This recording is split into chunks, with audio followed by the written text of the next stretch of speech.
ഇന്ദ്രാദി ദേവന്മാരുടെ പക്ഷത്തു നിന്നും. അങ്ങനെ വരുമ്പോൾ ഭഗവാൻ വാസ്തവത്തിൽ ഭഗവാന്റെ സൃഷ്ടിയാണ് ഈ പ്രപഞ്ചമൊക്കെ തന്നെ. അങ്ങനെയുള്ള ഭഗവാൻ തൻ്റെ സൃഷ്ടികളിലൊക്കെ തന്നെ ഈ സമഭാവത്തോടുകൂടി പെരുമാറേണ്ടതല്ലേ? സമപ്രിയ സുഹൃത് ബ്രഹ്മൻ ഭൂതാനാം ഭഗവാൻ സ്വയം. ഭഗവാൻ എന്തുകൊണ്ടാണ് അപ്പം അസുരന്മാരോട് ഒരു ദേഷ്യവും ദേവന്മാരോട് ഒരു സ്നേഹവും ഉണ്ടാകുന്നത്? അത് ഭഗവാന്റെ സമത്വത്തിന് വിരോധമല്ലേ എന്ന് പരീക്ഷിത് രാജാവ് ചോദിച്ചു. യുക്തിസഹമായ ചോദ്യമായിരുന്നു. അപ്പോൾ ശ്രീശുഖ ബ്രഹ്മർഷി പറയുകയാണ്, അങ്ങ് ചോദിച്ച ചോദ്യം സ്വാഭാവികമാണ്, പക്ഷേ ഭഗവാൻ എന്നും സമൻ തന്നെയാണ്. ഭഗവാൻ ആരോടും വിദ്വേഷമില്ല, ആരോടും നമേ ദ്വേഷ്യോസ്തി ന പ്രിയ എന്ന് ഭഗവാൻ ഗീതയിൽ പറഞ്ഞിട്ടുണ്ട്. എല്ലാവരും എനിക്ക് സമന്മാരാണ്. പക്ഷെ എന്തുകൊണ്ടാണ് ഈ തരത്തിലുള്ള പരസ്പര വിരോധങ്ങൾ ഉണ്ടാകുന്നതെന്ന് വെച്ചാൽ, ഈ പ്രപഞ്ചത്തിൽ സാത്വിക ഗുണം വർദ്ധിക്കുന്ന സമയത്ത് ദേവന്മാർക്ക് അഭിവൃദ്ധി ഉണ്ടാകും, രജോ ഗുണം വർദ്ധിക്കുമ്പോൾ അസുരന്മാർ അഭിവൃദ്ധിപ്പെടും. അതുപോലെ തമോ ഗുണം വൃദ്ധിപ്പെടുന്ന സമയത്ത് രാക്ഷസന്മാർക്ക് വൃദ്ധി ഉണ്ടാകും. ഇങ്ങനെ ഈ സത്വ രജസ്തമോ ഗുണങ്ങളുടെ ഈ ആധിക്യം അത് ചിലപ്പോൾ കൂടിയും കുറഞ്ഞും വരുമ്പോൾ അനുപാതങ്ങൾ മാറി മാറി വരുന്നതനുസരിച്ച് ലോകത്തിൽ ധർമ്മവും അധർമ്മവും മാറി മാറി വരും. അത് സ്വാഭാവികമായിട്ട് ഈ സന്തുലനം നിലനിർത്താനുള്ള ഒരു പ്രക്രിയയാണ്. അതിൽ ചില സന്ദർഭങ്ങളിൽ അതിന് ഈ പ്രകൃതിയുടെ ഈ പ്രപഞ്ചത്തിൻ്റെ നിർബാധമായ മുന്നോട്ടുള്ള പോകിന് തടസ്സം വരികയാണെങ്കിൽ, ശക്തമായ തടസ്സം വരുമ്പോൾ ഭഗവാൻ തന്നെ അത് ഇടപെട്ടിട്ട് ഈ ബ്രഹ്മാണ്ഡമാകുന്ന യന്ത്രത്തെ ഭഗവാൻ വന്ന് റിപ്പയർ ചെയ്യും. ആ റിപ്പയറിങ് വർക്കാണ് ഭഗവാന്റെ അവതാരം എന്ന് പറയുന്നത്. അങ്ങനെ ഭഗവാൻ ഇടക്ക് അതിൽ ഈ പ്രപഞ്ചത്തിൻ്റെ നിർബാധമായ മുന്നോട്ടുള്ള പ്രവാഹത്തിന് ഭഗവാൻ ഒരു അവതാരം എടുത്തുകൊണ്ട് ഇവിടെ വരുന്നു എന്നേ ഉള്ളൂ എന്ന കാര്യം ഈ ശ്രീശുഖൻ പറഞ്ഞു. അങ്ങയുടെ ഈ ചോദ്യം മുമ്പ് അങ്ങയുടെ മുത്തച്ഛനായ പിതാമഹനായ യുധിഷ്ഠിര മഹാരാജാവ് തൻ്റെ രാജ്യസൂയ യജ്ഞത്തിൽ വെച്ച് അദ്ദേഹം ദർശിച്ച ഒരു അത്ഭുത ദൃശ്യം എന്തായിരുന്നു? ആ പാണ്ഡവന്മാരുടെ അമ്മയുടെ സഹോദരിയുടെ മകൻ, ഭഗവാന്റെ അച്ഛനായ വസുദേവരുടെ മറ്റൊരു സഹോദരിയുടെ മകനാണ് ശിശുപാലൻ. ശിശുപാലൻ ഭഗവാനെ രാജസൂയ യാഗത്തിൽ വെച്ച് ഭഗവാനെ അങ്ങേയറ്റം നിന്ദിച്ചുകൊണ്ട് സംസാരിച്ചു. ഭഗവാൻ ആ നിന്ദാവാക്യങ്ങളൊക്കെ കേട്ടു. ഒടുവിൽ ശിശുപാലൻ നിന്ദ മാത്രമല്ല, ഈ യാഗം തന്നെ അദ്ദേഹം തടസ്സപ്പെടുത്തും. നിരവധി ആളുകളെ അദ്ദേഹം ഒരുമിച്ച് കൂട്ടിയിട്ട് സംഘടിപ്പിച്ചുകൊണ്ട് നമുക്ക് ഈ യുധിഷ്ഠിര മഹാരാജാവിൻ്റെ യജ്ഞം മുടക്കണം, ശ്രീകൃഷ്ണ ബലരാമന്മാരെ വധിക്കണം, പാണ്ഡവന്മാരെ ബന്ദികളാക്കണം എന്നൊക്കെയുള്ള ആലോചനാ യോഗം കൂടി കുറേ ആളുകൾ അദ്ദേഹത്തിൻ്റെ പക്ഷത്ത് ചേർന്ന് അവിടെ ഒരു വലിയൊരു സംഘം അങ്ങനെ ഉണ്ടാക്കി. ഭഗവാൻ തോന്നി ഇവിടെ താൻ ഇടപെട്ടില്ലെങ്കിൽ ഈ യാഗം മുടങ്ങിപ്പോകും. അങ്ങനെ ആ ശിശുപാലനെ ഭഗവാൻ തൻ്റെ ചക്രായുധം കൊണ്ട് വധിച്ചു. ഭഗവാന്റെ കൈകൊണ്ട് മരിച്ചപ്പോൾ ഈ ശിശുപാലൻ്റെ ജീവൻ ഒരു ജ്യോതിഷന്റെ രൂപത്തിൽ വന്ന് ഭഗവാനിൽ ചെന്ന് ചേരുന്നതായിട്ട് കണ്ടു. അത് കണ്ടിട്ടാണ് യുധിഷ്ഠിര മഹാരാജാവിന് അത്ഭുതമുണ്ടായത്. തൻ്റെ അടുത്ത് നിൽക്കുന്ന നാരദ മഹർഷിയോട് ചോദിച്ചു. യുധിഷ്ഠിരൻ എന്താ ചോദിച്ചത്? ഈ ശിശുപാലൻ എന്ന് പറയുന്ന ദുഷ്ടനായ രാജാവ് ദമഘോഷസുത പാപ ആരഭ്യ കളഭാഷണാത് സമ്പ്രത്യമർഷി ഗോവിന്ദേ ദന്തഭക്തശ്ച ദുർമതി. ദന്തഭക്തൻ എന്ന് പറയുന്ന മറ്റൊരു രാജാവുണ്ട്. ഇവരൊക്കെ തന്നെ ചെറിയ പ്രായത്തിൽ തന്നെ ശ്രീകൃഷ്ണ ഭഗവാനെ നിന്ദിച്ചുകൊണ്ടാണ് അവർ കളഭാഷണം നടത്തിയത് എന്നാണ്. കുട്ടികളിങ്ങനെ കൊഞ്ചി പറയുന്ന കാലത്ത് അതിൽ പ്രത്യേകിച്ചൊരു കാര്യമൊന്നും ഉണ്ടാവില്ല. പക്ഷേ ഈ ശിശുപാലൻ ചെറിയ പ്രായം തൊട്ടേ തന്നെ ശ്രീകൃഷ്ണ നിന്ദ ചെയ്തുകൊണ്ടാണ് ഇങ്ങനെ സംഭാഷണം ചെയ്യാൻ പഠിച്ചത് എന്നുള്ളതാണ് പ്രത്യേകത. അങ്ങനെയുള്ള ഭഗവൻ നിന്ദ ചെയ്യുന്ന ആളിന് എന്താണ് സാധാരണ ദോഷം സംഭവിക്കാറുള്ളത്? ക്ഷുത്രോ ന ജാതോ ജിഹ്വായാം നാഗം വിവിശതുസ്തമ. ക്ഷുത്രം എന്ന് വെച്ചാൽ ശ്വേതകുഷ്ഠമാണ്. കുഷ്ഠം വന്നിട്ട് ഈ നാവ് ഒടുവിൽ അറ്റുപോകുന്ന ഒരു അവസ്ഥയുണ്ട്. അത് ഈ ജീവിതത്തിൽ തന്നെ സംഭവിക്കും മഹാത്മാക്കളെ നിന്ദിച്ചു കഴിഞ്ഞാൽ എന്നാണ്. പക്ഷെ അങ്ങനെ ദോഷമൊന്നും ഈ ശിശുപാലൻ സംഭവിച്ചില്ല എന്ന് മാത്രമല്ല, അദ്ദേഹത്തിന് ഇപ്പോൾ മരിച്ചപ്പോൾ മോക്ഷവും കിട്ടി എന്നുള്ളത് അത്ഭുതകരമായിരിക്കുന്നു. ഇങ്ങനെ കാണുന്ന സമയത്ത് നമ്മളെപ്പോലുള്ള ഭക്തന്മാർക്ക് എന്ത് വരും? സ്വാഭാവികമായിട്ട് സംശയം വരും. ഏതത് ഭ്രാമിതമേ ബുദ്ധി ദീപാർച്ചിരിവ വായുന. കാട്ടത്ത് ഇളകിയാടുന്ന ഒരു ദീപനാളം പോലെ എൻ്റെ മനസ്സിങ്ങനെ ഈ ഒരു സംശയം കൊണ്ട് ഇളകിയാടുകയാണ്. എന്തിനാണ് പിന്നെ ഭഗവാനെ ഭജിക്കുന്നത്? ഭഗവാനെ കുറെ ശകാരിച്ചാൽ പോരെ എന്നുള്ള ഒരു ചിന്ത മനസ്സിൽ വരികയാണ് എന്ന് പറഞ്ഞപ്പോൾ നാരദ മഹർഷി അദ്ദേഹത്തോട് പറഞ്ഞു, അല്ലയോ മഹാരാജാവേ, അങ്ങയുടെ ചോദ്യം യുക്തിസഹമാണ്. പക്ഷെ ഭഗവാന്റെ ലീല എന്ന് പറയുന്നത്, അനുഗ്രഹ ലീല എന്ന് പറയുന്നത് വളരെ വ്യത്യസ്തമാണ്. ഭഗവാനെ നമ്മൾ ദേഹാഭിമാനികളായ നമ്മുടെ ഈ മാനസികാവസ്ഥയോട് ഭഗവാനെ നമ്മൾ താരതമ്യം ചെയ്യാൻ പാടില്ല. കാരണം ഇന്ദ്രസ്തവ സൽക്കാരൻ എക്കാരാർത്ഥം കളേവരം പ്രധാന പറയോ രാജൻ അവിവേകേന കൽപ്പിതം. ഈ ശകാരിക്കുക, നിന്ദിക്കുക മുതലായിട്ടുള്ള ഭാവങ്ങളൊക്കെ തന്നെ ദേഹാഭിമാനമുള്ള ആളുകൾക്കുണ്ടായിരിക്കും. ഇന്ന വാക്ക് എന്നെ പ്രശംസിച്ചുകൊണ്ട് പറഞ്ഞതാണ്, ഇന്ന വാക്ക് എന്നെ നിന്ദിച്ചുകൊണ്ട് പറഞ്ഞതാണ് എന്ന് വാക്കുകൾക്ക് നമ്മൾ കൊടുക്കുന്ന അർത്ഥം അതൊക്കെ ദേഹാഭിമാനം കൊണ്ട് ഉണ്ടാകുന്നതാണ് എന്നർത്ഥം. ഒരേ ഭാഷയിൽ ഒരേ പദം തന്നെ പല നാട്ടിൽ ചെന്നാൽ അതിന് പല അർത്ഥമായിരിക്കും. ചിലത് ഇവിടെ നമ്മൾ നിന്ദാസൂചകമായിട്ട് പറയുന്ന കാര്യങ്ങൾ മറ്റൊരു നാട്ടിൽ ചെന്ന് കഴിഞ്ഞാൽ അത് പ്രശംസയായിരിക്കും. നമ്മൾ കേരളത്തിൻ്റെ തെക്കഭാഗത്ത് പോയി കഴിഞ്ഞാൽ അവിടെ ആളുകൾ ഇരിക്കണം, ചായ കുടിക്കണം എന്നൊക്കെ പറഞ്ഞാൽ നമ്മൾ വിചാരിക്കും ഇതെന്തോ ആജ്ഞാപിക്കുകയാണെന്ന് തോന്നും. പക്ഷെ അവർ വിനയത്തോടു കൂടി പറഞ്ഞതാണ്. ഒരേ പദം തന്നെ നമ്മൾ പറയുന്ന കാര്യങ്ങൾ അവർക്ക് പരിഹാസമായിട്ട് തോന്നും. അപ്പോൾ ഇങ്ങനെ തോന്നുന്ന കാരണം എന്താണ്? നമ്മുടെ ശരീരാഭിമാനം, നമ്മൾ ഓരോരുത്തരും ഓരോ ഭാഷ സ്വീകരിച്ചിട്ടുണ്ട്. ഇങ്ങനെയുള്ള ഒരു ഭേദബുദ്ധി ഉള്ളവർക്ക് അങ്ങനെ തോന്നും. പക്ഷേ ഭഗവാൻ അഭേദാവസ്ഥയിലുള്ള ആളാണ്. ഭഗവാന്റെ ധിക്കാരവും സൽക്കാരവും ഒക്കെ തന്നെ ഒരുപോലെ കാണാൻ സാധിക്കുന്ന ആളാണ്. പക്ഷെ ഏതെങ്കിലും രീതിയിൽ സൽക്കരിക്കാനായാലും ധിക്കരിക്കാനായാലും പ്രശംസിക്കാനായാലും നിന്ദിക്കാനായാലും ദ്വേഷിക്കാനായാലും ഭയപ്പെടാനായാലും ഭഗവാനിലേക്ക് ആരുടെ മനസ്സ് ചേർന്ന് നിൽക്കുന്നുവോ, നിരന്തരമായ ഭഗവത് ധ്യാനം ഏതൊരു വ്യക്തിക്ക് കിട്ടുന്നുണ്ടോ ആ ഭക്തന് അല്ലെങ്കിൽ ആ വ്യക്തിക്ക് ഭഗവാനിൽ ചെന്ന് ചേരാൻ സാധിക്കും. കീടപേശസ്കൃതേന കുഡ്യം തേന പ്രവേശിത. ഒരു വേട്ടാളിയൻ എന്ത് ചെയ്യും? തൻ്റെ ഇരയെ പിടിച്ചു കൊണ്ടുവന്നിട്ട് തൻ്റെ കൂട്ടിലിട്ടിട്ട് പോയാൽ ഈ ഇര ഈ കൂട്ടിനകത്ത് ഇരുന്നു കൊണ്ട് ഭയം കൊണ്ട്, നിരന്തരമായ ഭയം കൊണ്ട് അതിന് പരിണാമം ഉണ്ടായിട്ട് അത് വേറൊരു വേട്ടാളിനായിട്ട് പുറത്തു വരും എന്നൊരു വിശ്വാസമുണ്ട്. അപ്പോൾ ഭയം കൊണ്ട് ഭയപ്പെടുന്ന വസ്തുവുമായിട്ട് താതാത്മ്യം പ്രാപിക്കാൻ സാധിക്കും. പ്രേമം കൊണ്ടും ഇത് സാധിക്കും, കാമം കൊണ്ടും സാധിക്കും, അതുപോലെ ദ്വേഷം കൊണ്ടും സ്നേഹം കൊണ്ടും സൗഹാർദ്ദം കൊണ്ടും സഖ്യം കൊണ്ടും ഒക്കെ സാധിക്കും. അങ്ങനെ പല രീതിയിൽ കാമാദ്വേഷാത് ഭയാത് ഒക്കെ തന്നെ ആളുകൾ ഭഗവാനെ ഭജിച്ചിട്ടുണ്ട്. ഗോപികമാര് കാമം കൊണ്ടും ഭയം കൊണ്ട് കംസൻ മുതലായിട്ടുള്ള രാജാക്കന്മാര്, ദ്വേഷം കൊണ്ട് ഈ ശിശുപാലാദി രാജാക്കന്മാര്, സ്നേഹം കൊണ്ട് നിങ്ങളെപ്പോലുള്ള ആളുകൾ ഒക്കെ തന്നെ ഭഗവാനെ ഭജിച്ച് ഭഗവാനെ പ്രാപിക്കാൻ സാധിക്കും.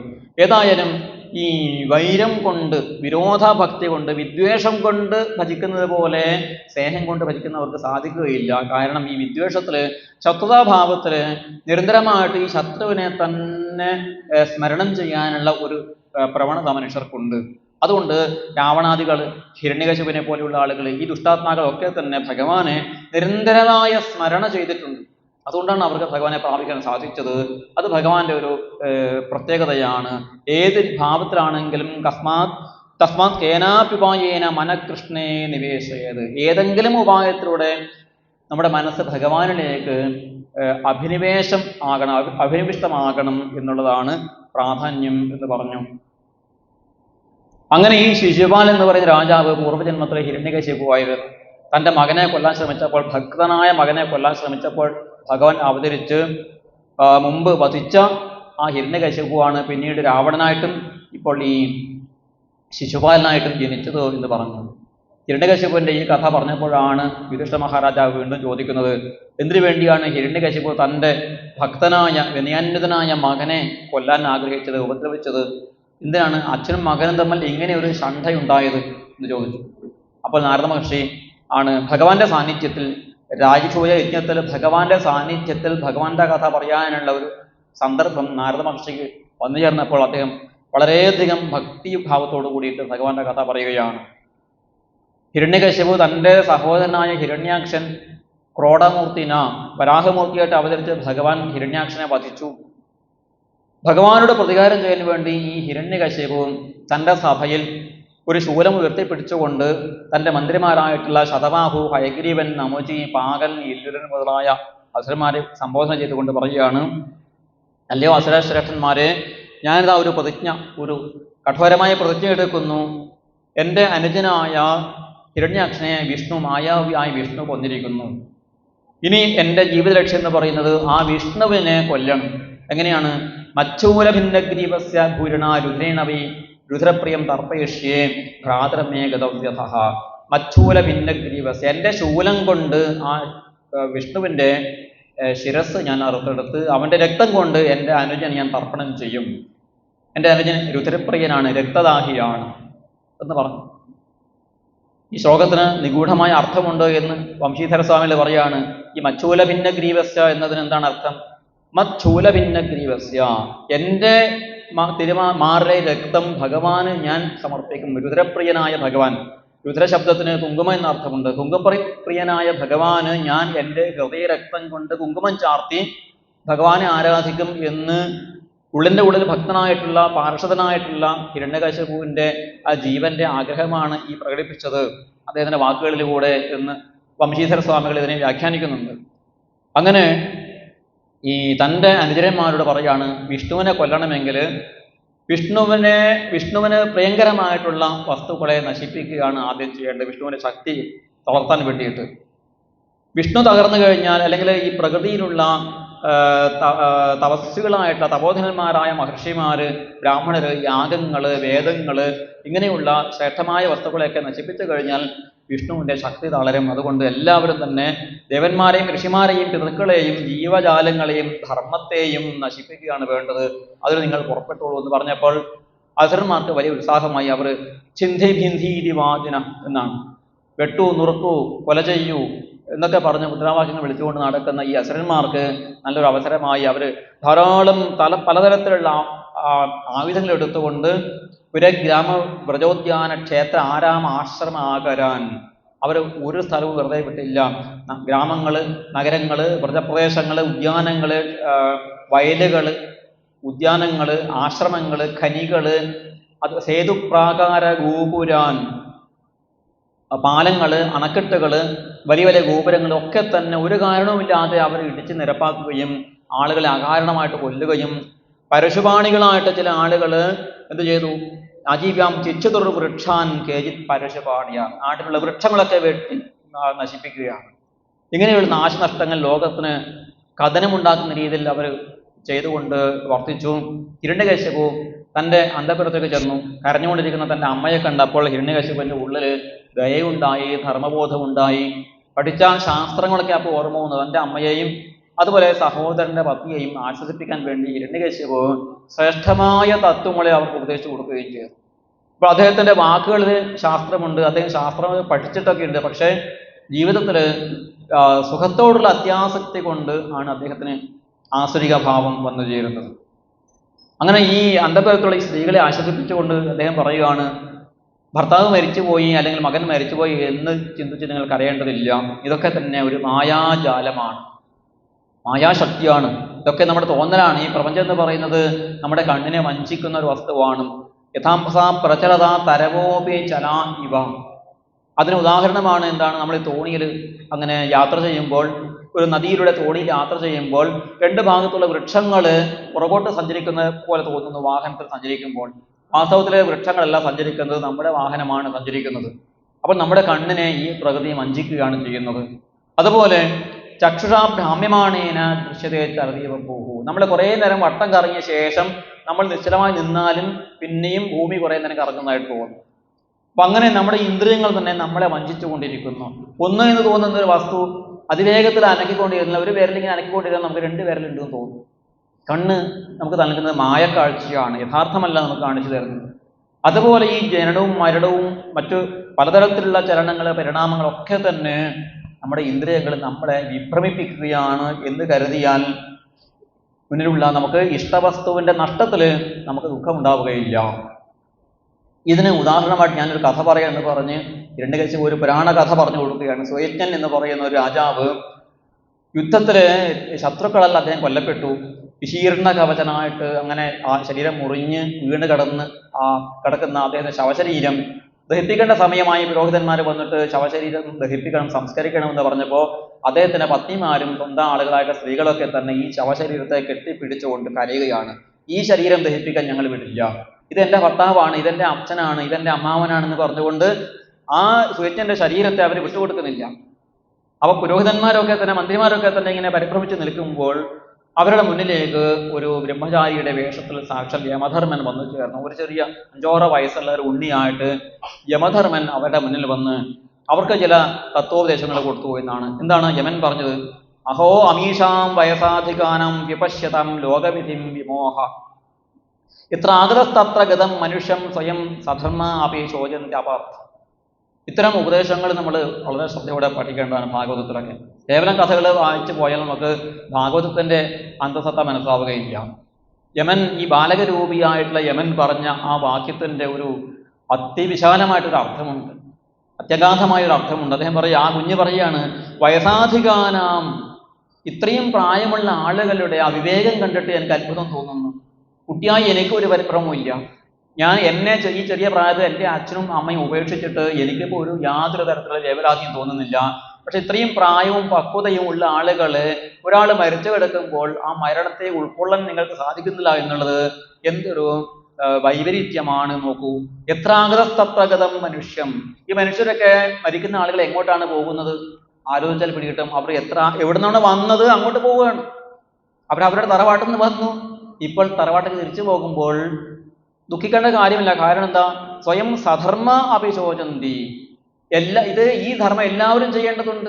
നമ്മളൊക്കെ വന്ന വഴിക്ക് പോകേണ്ടവരാണ്, ഇവിടെ സ്ഥിരമായി താമസിക്കുന്ന വന്നവരല്ല. പെരുവഴി അമ്പലം തന്നില് താന്തനായി വന്നു, വിയോഗം വരും പോലെ ഈ പെരുവഴി അമ്പലത്തിൽ നമ്മളൊക്കെ വന്നു, കുറച്ചു കാലം കണ്ടുമുട്ടി, പരസ്പരം സ്നേഹിച്ചു. പിന്നീട് നമുക്ക് സംയോഗവും വിയോഗവും പ്രകൃതിയുടെ ഒരു ധർമ്മമാണ് എന്ന് മനസ്സിലാക്കിയിട്ട് ഇതിലൊക്കെ ആരെങ്കിലും കരയുമോ എന്ന് ചോദിച്ചു. അഹോവയം ധന്യതമായതത്ര. അങ്ങനെ നിങ്ങളുടെ കാര്യം നോക്കുമ്പോൾ എന്നെ പോലെ കുട്ടികളൊക്കെ ധന്യരാണ്. കാരണം എന്നെ അച്ഛനും അമ്മയും ഉപേക്ഷിച്ചിട്ട് അഭക്ഷ്യമാണ് അപലാമൃഗാതിരി. എന്നെ കുറുക്കനോ അല്ലെങ്കിൽ ചെന്നായി ഒന്നും കടിച്ചു തിന്നിട്ടൊന്നുമില്ല, കാട്ടിൽ ഉപേക്ഷിച്ച് പോയി. ഞാൻ എപ്പോഴും ആരോഗ്യത്തോടു കൂടി നടക്കുകയാണ്, കണ്ടില്ലേ. അപ്പൊ ആരാണ് എന്നെ രക്ഷിച്ചത് എന്ന് ചോദിക്കുകയാണെങ്കിൽ, നമ്മളെയൊക്കെ രക്ഷിക്കുന്ന ആരാണ്? ഇപ്പൊ അച്ഛനമ്മമാരാണ് രക്ഷിക്കുന്നത്, സുഹൃത്തുക്കളാണ്, അല്ലെങ്കിൽ ബന്ധുക്കളാണ്, നാട്ടുകാരാണ് രക്ഷിക്കുന്നത്, പോലീസുകാരാണ്, പട്ടാളക്കാരാണ് രക്ഷിക്കുന്നത് എന്നൊക്കെ നമ്മൾ ചിന്തിക്കുന്നില്ലേ? ഇവിടെ ഈ ബാലകൻ ചോദിക്കുകയാണ്, സരക്ഷിത രക്ഷതി ലോഹി ഗർഭേ. അമ്മയുടെ ഗർഭത്തെ ഉണ്ടാകുമ്പോൾ ആരാ രക്ഷിച്ചത്? അവിടെ രക്ഷിക്കാൻ ആരും ഉണ്ടായിരുന്നില്ല. എവിടുന്നോ ഭക്ഷണങ്ങളൊക്കെ കിട്ടി, ഊർജം കിട്ടി, ശക്തി കിട്ടി. അമ്മയുടെ ആ പോഷകങ്ങൾ നമ്മൾ വലിച്ചെടുത്ത് നമ്മുടെ ശരീരം നമ്മൾ സ്വയം പോഷിപ്പിച്ചു, അല്ലെങ്കിൽ സ്വയം അവിടെ ഒരു ഈശ്വരീയ ശക്തി നമ്മളെ കാത്തു രക്ഷിച്ചു എന്നേ പറയാനുള്ളൂ. അപ്പൊ പിന്നെ അമ്മയുടെ ഗർഭപാത്രത്തിൽ പുറത്തു വന്നു കഴിഞ്ഞാലും അതേ ഈശ്വരീയ ശക്തി നമ്മളെ രക്ഷിക്കുകയില്ലേ? എന്തുകൊണ്ടാണ് അങ്ങനെ ചിന്തിക്കാൻ സാധിക്കാത്തത് എന്നാണ്. ഇച്ഛയേശ സൃജതീത അവ്യയുഹ ഏവ രക്ഷത്യവലുംബതേ ചയഃ. ആരാണോ ഈ പ്രപഞ്ചത്തെ സൃഷ്ടിച്ച് ഇതുപോലെ നിലനിർത്തി കൊണ്ടുപോകുന്നത്, ആ സർവേശ്വരൻ തന്നെ താൻ സൃഷ്ടിച്ച എല്ലാ സൃഷ്ടിജാലങ്ങളെയും രക്ഷിക്കുക തന്നെ ചെയ്യും. അല്ലാതെ നമ്മൾ ആരെങ്കിലും പരസ്പരം രക്ഷിക്കുന്നു എന്ന് ചിന്തിക്കുകയാണെങ്കിൽ അത് വലിയ മൗഢ്യമായിരിക്കും. അതുപോലെ നമ്മുടെ ജീവിതത്തിൽ പസിച്യുതം തിഷ്ഠതി തിഷ്ഠരക്ഷിതം ഗൃഹേസ്ഥിതം തദ്വിഗതം വിനശ്യതി. നമ്മൾ വഴിവെക്കൽ എന്തെങ്കിലും കളഞ്ഞു പോയി, വിലപ്പെട്ട ഒരു വസ്തു കളഞ്ഞു പോയിട്ട് നഷ്ടപ്പെട്ടു എന്ന് കരുതി നമ്മൾ വിലപിക്കും. പക്ഷെ നമ്മുടെ ഗൃഹത്തിൽ എത്തുമ്പോഴേക്കും നഷ്ടപ്പെട്ട വസ്തു അവിടെ വേറെ ഏതെങ്കിലും വഴിയിൽ അവിടെ എത്തിപ്പെട്ടിട്ടുണ്ടായിരിക്കും. പക്ഷെ നമ്മൾ വീട്ടിനകത്ത് ഭദ്രമായി സൂക്ഷിച്ചു വെച്ച വസ്തു നമ്മൾ ഭദ്രമായിട്ട് ഒരു ഷെൽഫിൽ സൂക്ഷിച്ച് വെച്ചിട്ടുണ്ട് എന്ന് കരുതിയിട്ട് നമ്മൾ ആശ്വസിച്ച് എവിടെയെങ്കിലും ദൂരയാത്ര കഴിഞ്ഞ് വരുമ്പോഴേക്കും ആ ഷെൽഫ് കുത്തി തുറന്ന് ആ സാധനം കൊണ്ടുപോയിട്ടുണ്ടാകും. നമ്മൾ സംരക്ഷിച്ചു വെച്ച വസ്തു ആരുടെ ഇച്ഛപ്രകാരമാണ് നഷ്ടപ്പെടുന്നത്? നമ്മൾ നഷ്ടപ്പെടുത്തി എന്ന് കരുതുന്ന കാര്യം ആരുടെ അനുഗ്രഹം കൊണ്ടാണ് തിരിച്ചു കിട്ടുന്നത് എന്ന് വെച്ചാൽ അത് ദിഷ്ടരക്ഷിതമാണ്, വിധിയാണ്, അല്ലെങ്കിൽ ഈശ്വരനാണ് അതിൻ്റെ പിന്നിൽ കളിച്ചത് എന്ന് നമ്മൾ മനസ്സിലാക്കണം. അതുകൊണ്ട് ആർക്കും ആരെയും രക്ഷപ്പെടുത്താൻ സാധിക്കില്ല, ആരും ആരെയും രക്ഷിക്കില്ല. ആർക്കും തന്നെ ഈ ലോകത്തിൽ ഒരു തരത്തിലും ഇത്ര കാലം ജീവിക്കാമെന്ന് ഒരു തരത്തിൽ നമുക്ക് പ്രതീക്ഷിക്കാൻ സാധിക്കുകയില്ല. അതുകൊണ്ട് ഈ പ്രകൃതിയുടെ നിയമങ്ങൾക്ക് വഴങ്ങിക്കൊടുക്കുകയാണ് വേണ്ടത് എന്ന് പറഞ്ഞ് ഈ സ്ത്രീകളെയൊക്കെ തന്നെ ഈ ചെറിയ കുട്ടിയായിട്ട് വന്ന യമധർമ്മൻ ആശ്വസിപ്പിക്കുകയാണ് ചെയ്തത്. അങ്ങനെ അദ്ദേഹത്തിന് ശവസംസ്കാരം നടത്തിയെന്നാണ്. ഇങ്ങനൊരു പഴയ ഇതിഹാസം പറഞ്ഞുകൊണ്ട് ഹിരണ്യകശിപു ഈ അന്തഃപുരത്തിലെ സ്ത്രീകളെ ആശ്വസിപ്പിച്ച് പിന്നീട് അദ്ദേഹം തപസ് ചെയ്ത് തൻ്റെ വീര്യം വർദ്ധിപ്പിക്കാൻ വേണ്ടിയിട്ട് മന്ദരാചല പർവ്വതത്തിൻ്റെ താഴ്വരയിലേക്ക് ചെന്നു. അതിഘോരമായ തപസ് ആരംഭിച്ചു. ഊർധ്വബാഹുർ നഭോദൃഷ്ടി പാദാങ്കുഷ്ഠാശ്രിതാവനിഹി. ഊർധ്വബാഹുവായിട്ട് രണ്ട് കൈകളും മുകളിൽ ചേർത്ത് പിടിച്ച് തൊഴുത് പിടിച്ച് മുകളിലോട്ട് നോക്കിക്കൊണ്ട് ഒറ്റക്കാലിൽ ഒരു കാലിൻ്റെ പെരുവിരലിൻ്റെ ബലത്തിൽ നിന്നുകൊണ്ടുള്ള ഘോരമായ തപസ്സാണ് അദ്ദേഹം ആചരിച്ചത്. ആ തപസ്സിന്റെ ഫലമായിട്ട് ശിരസിൽ നിന്ന് ധൂമപടലങ്ങൾ, പുകച്ചുരുളുകൾ ഉയർന്നു വന്നു. അതുപോലെ നിരന്തരമായ തപസ്സ കൊണ്ട് ശരീരം തണുത്ത് വിറങ്ങലിച്ച് ഉറുമ്പുകൾ വന്ന് ചിതലുകൾ വന്ന് ശരീരത്തിന്റെ ചർമ്മവും രോമങ്ങളും മാംസവും രക്തവും ഒക്കെ തന്നെ ഭക്ഷിക്കുകയും അസ്ഥി മാത്രം അവശേഷിക്കുകയും ചെയ്തു. അത്ര ഘോരമായ തപസ് ചെയ്ത് അങ്ങനെ മുന്നോട്ട് പോകുമ്പോൾ ദേവന്മാർക്ക് വലിയ ഭയമുണ്ടായി. അവർ ബ്രഹ്മദേവന്റെ അടുത്ത് നിന്ന് പറയുകയാണ്, അങ്ങയുടെ മകന്റെ മകനായ ഈ ഹിരണ്യകശിപു തപസ് ചെയ്യുന്നത് ദേവലോകം പിടിച്ചടക്കാൻ മാത്രമല്ല, അങ്ങയുടെ പാരമേഷ്ഠ്യ പദവി ബ്രഹ്മപദവി പോലും തട്ടിയെടുക്കാൻ വേണ്ടിയിട്ടാണ് അവൻ തപസ് ചെയ്യുന്നത്. ആ തപസ് മുടക്കിയില്ലെങ്കിൽ അങ്ങയുടെ സ്ഥാനവും നഷ്ടപ്പെട്ടു പോകുമെന്ന് പറഞ്ഞു. ബ്രഹ്മാവിന്റെ ഉള്ളിലും ഒരു ഈ വേവലാതി സൃഷ്ടിക്കാൻ വേണ്ടിയിട്ടാണ് അങ്ങനെ പറഞ്ഞത്. ബ്രഹ്മാവ് പറഞ്ഞു, അവനെ തപസ്സിൽ നിന്നും ഞാൻ പിന്തിരിപ്പിക്കാം എന്ന് പറഞ്ഞ് ഭൃഗു, ദക്ഷൻ മുതലായ തൻ്റെ മക്കളെയൊക്കെ ചേർത്ത് അദ്ദേഹം ഈ മന്ത്രദ്രോണിയിലേക്ക് ചെല്ലുകയും ഹിരണ്യകശിപുവിന്റെ മുന്നിൽ പ്രത്യക്ഷമാവുകയും ചെയ്തു. ബ്രഹ്മദേവനെ കണ്ട ഹിരണ്യകശിപു സാഷ്ടാംഗം നമസ്കരിച്ചു, അദ്ദേഹത്തെ സ്തുതിച്ചു. ബ്രഹ്മദേവന് വളരെ സന്തോഷമായ തൻ്റെ ഈ പൗത്രൻ ചെയ്യുന്ന കഠിനമായ തപസ്സിന്റെ ശക്തി കണ്ടിട്ട് വളരെ സന്തോഷമായിട്ട്, നിനക്ക് എന്താണ് മോനെ വരമായിട്ട് വേണ്ടത് എന്ന് ചോദിച്ചു. അപ്പോ അമരത്വം ഒഴിച്ച് മറ്റെന്തും കൊടുക്കാൻ ബ്രഹ്മാവ് തയ്യാറാണ് എന്ന് അദ്ദേഹത്തിന്റെ വരദാന രീതി അങ്ങനെയാണ്. അപ്പോ ഹിരണ്യകശിപു വരമായിട്ട് ആവശ്യപ്പെട്ടത്, എനിക്ക് വരമായിട്ട് വേണ്ടത് ഭൂതേഭ്യസ്ത്വസൃഷ്ടേഭ്യോ മൃത്യുർമാ ഭൂൻ മമ പ്രഭോ, അങ്ങ് സൃഷ്ടിച്ച ഒരു ജീവിയും എന്നെ കൊല്ലാൻ പാടില്ല എന്നുള്ള വരം. അതോടൊപ്പം തന്റെ ഭവനത്തിനകത്തും പുറത്തും ആരും എന്നെ കൊല്ലാൻ പാടില്ല, മൃഗവും മനുഷ്യനും എന്നെ കൊല്ലാൻ പാടില്ല, ജീവനുള്ള വസ്തുവിനെ കൊണ്ടും ഇല്ലാത്ത വസ്തുവിനെ കൊണ്ടും എന്നെ ആരും വധിക്കാൻ പാടില്ല, പകലും രാത്രിയിലും എന്നെ ആരും കൊല്ലാൻ പാടില്ല. ഇങ്ങനെയുള്ള അപൂർവമായ ഒരു വരം. അതുപോലെ എല്ലാ ദേവന്മാരിൽ നിന്നും എനിക്ക് അബദ്ധ്യത്വം ഉണ്ടാകണം എന്നുള്ള വരവും വാങ്ങി ബ്രഹ്മാവ് സന്തോഷത്തോടു കൂടി കൊടുക്കുകയും ചെയ്തു. ബ്രഹ്മാവ് തിരിച്ചു പോയി. ഹിരണ്യകശിപു അങ്ങനെ വർദ്ധിത വീര്യനായിട്ട് തൻ്റെ ആയുധങ്ങൾ എടുത്തുകൊണ്ട് 14 ലോകങ്ങളിലും ചുറ്റി സഞ്ചരിച്ച് തൻ്റെ പ്രഭാവം കൊണ്ട്, ബലം കൊണ്ട്, പൗരുഷം കൊണ്ടും വരബലം കൊണ്ടും എല്ലാ ലോകങ്ങളെയും കീഴടക്കി ഭരിക്കുകയും എല്ലാ തരത്തിലുമുള്ള എല്ലാ ലോകത്തിലുമുള്ള ഏറ്റവും ഐശ്വര്യധാമങ്ങളായ വസ്തുക്കളെയൊക്കെ അദ്ദേഹം കീഴടക്കി അതിനെ അനുഭവിക്കുകയും ചെയ്തു എന്നാണ്. സ്വർഗത്തിലുള്ള വിശിഷ്ട വസ്തുക്കളൊക്കെ തൻ്റെ കൊട്ടാരത്തിൽ കടത്തിക്കൊണ്ടുപോയി സ്വർഗത്തിലുള്ള ദേവസ്ത്രീകളെയൊക്കെ തൻ്റെ വെപ്പാട്ടികളായിട്ടും പരിചാരികമാരായിട്ടും മാറ്റി. അതുപോലെ എല്ലാ തരത്തിലുള്ള ആർഭാടങ്ങളോടും കൂടി, ആഡംബരങ്ങളോടും കൂടി, സുഖ സൗകര്യത്തോടു കൂടി ജീവിച്ചിട്ടും അദ്ദേഹത്തിന് യഥോപജോഷം ഭുഞ്ചാനോ നാതൃപ്യത അജിതേന്ദ്രിയ, അദ്ദേഹത്തിന് തൃപ്തി വന്നില്ല. ഇനിയും എന്തോ നേടാനുണ്ട് എന്ന തോന്നലുണ്ടായി. 14 ലോകങ്ങളിലുമുള്ള സുഖമൊക്കെ നേടിയെടുത്തിട്ടും തൃപ്തനായില്ല. കാരണം എന്താണ്? ജിതേന്ദ്രിയത്വം ഇല്ലാത്തവർക്ക്, സ്വന്തം ഇന്ദ്രിയങ്ങളെ ജയിക്കാത്തവർക്ക് 14 ലോകങ്ങളും ജയിച്ചാലും തൃപ്തി വരികയില്ല എന്ന് കാണിച്ചു. അതുകൊണ്ട് അദ്ദേഹം അഹങ്കാരം കൊണ്ട് പിന്നെ മറ്റുള്ളവരെ ദുഃഖിപ്പിക്കുന്നതിൽ ഒരു സുഖം കണ്ടെത്തുകയാണ്. തൻ്റെ സുഖമൊക്കെ നേടിയെടുത്തതിന് ശേഷം തൃപ്തി വരാതിരിക്കുമ്പോൾ എന്ത് ചെയ്യുന്നു? മറ്റുള്ളവരെ ദുഃഖിപ്പിക്കുക, മറ്റുള്ളവരുടെ ദുഃഖത്തിൽ തനിക്ക് സന്തോഷം ഉണ്ടാവുക. അതിനുവേണ്ടി നിരപരാധികളായ ആളുകൾ, സജ്ജനങ്ങളെ, ബ്രാഹ്മണരെ, മഹർഷിമാരെ ഒക്കെ അദ്ദേഹം വളരെ ക്രൂരമായിട്ട് ഉപദ്രവിക്കാൻ തുടങ്ങി. അങ്ങനെ സകല ആളുകളും അദ്ദേഹത്തെ ഈ ഹിരണ്യകശിപു ഒന്ന് മരിച്ചു കിട്ടിയാൽ നന്നായിരുന്നു, ഒന്ന് നശിച്ചു കിട്ടിയാൽ നന്നായിരുന്നു എന്നുള്ള സജ്ജനങ്ങളുടെ ശാപം, ബ്രാഹ്മണരുടെ ശാപം, ഋഷിമാരുടെ ശാപം ഒക്കെ ആ ഹിരണ്യകശിപുവിന് നേടിയെടുക്കാൻ സാധിച്ചു. അഭയം തേടിക്കൊണ്ട് ദേവന്മാർ ഭഗവാനെ സമീപിച്ചു. ഭഗവാനെ ചെന്ന് പ്രാർത്ഥിക്കുന്നു. ഭഗവാൻ പറഞ്ഞു, നിങ്ങൾക്ക് വേണ്ടിയല്ല ഈ ഹിരണ്യകശിപുവിനെ ഞാൻ വധിക്കും. അദ്ദേഹത്തിൻ്റെ മകനായിട്ട് എല്ലാ ഗുണങ്ങളും തികഞ്ഞ ധർമ്മിഷ്ഠനായിട്ടുള്ള, ഭക്തനായിട്ടുള്ള, നിർവൈരനായ, പ്രശാന്തനായ പ്രഹ്ലാദൻ എന്ന് പറയുന്ന ഒരു കുമാരൻ ജനിക്കും. അവനെ എപ്പോഴാണോ ഹിരണ്യകശിപു ദ്രോഹിക്കുന്നത് അപ്പോൾ ഞാൻ അവതരിച്ച് ഹരിഷ്യേപി വരോർജിതം, എത്ര ശക്തമായ വരങ്ങൾ നേടിയിട്ടുള്ളവനാണെങ്കിലും ഞാൻ അവനെ കൊന്നുകൊള്ളാം എന്ന് ഭഗവാൻ അവർക്ക് വാക്കുകൊടുത്തു. അത് കേട്ട് ദേവന്മാര് അല്പം ആശ്വാസത്തോടുകൂടി തിരിച്ചു പോയി. അങ്ങനെ ഹിരണ്യകശിപുവിന് നിരവധി മക്കളുണ്ടായി. പ്രഹ്ലാദൻ, സംഹ്ലാദൻ, ഹ്ലാദൻ മുതലായിട്ട് മക്കള്. 4ാമനായിട്ട് പ്രഹ്ലാദൻ എന്ന് പറയുന്ന മകനുണ്ടായി. ഹ്ലാദൻ, അനുഹ്ലാദൻ, സംഹ്ലാദൻ എന്നൊക്കെയാണ് മറ്റു മക്കളുടെ പേര്. 4ാമനായിട്ട് പ്രഹ്ലാദൻ എന്ന് പറയുന്ന സർവഗുണങ്ങളും തികഞ്ഞ ഒരു മകൻ അദ്ദേഹത്തിനുണ്ടായി. ആ ബ്രഹ്മണ്യനും ശീലസമ്പന്നനുമായിട്ട് സത്യസന്ധനായ ജിതേന്ദ്രിയനായ മകൻ പ്രഹ്ലാദൻ, അദ്ദേഹത്തിന്റെ സ്വഭാവം എന്തായിരുന്നു? ദാസവ സന്നദ്ധാര്യാംഗ്രി, തന്നേക്കാൾ മുതിർന്ന ആളുകളോട് ദാസനെ പോലെ പെരുമാറും, തനിക്ക് സമനായ ആളുകളോട് സൗഹാർദ്ദം, തന്നെകൾ താഴ്ന്നവരോട് കാരുണ്യം, അതുപോലെ മാനസ്തംഭ വിവർജിത, ഇഷ്ടവസ്തുക്കൾ കിട്ടിയാൽ അതിൽ അഹങ്കാരമില്ല, നഷ്ടപ്പെട്ടു പോയി കഴിഞ്ഞാൽ അതിൽ ദുഃഖവുമില്ല. അങ്ങനെ എല്ലാ തരത്തിലും സമചിത്തതയോട് കൂടിയിട്ട് പെരുമാറുന്ന ഒരു ശ്രേഷ്ഠ ഗുണം ഈ പ്രഹ്ലാദനിൽ ഉണ്ടായിരുന്നു.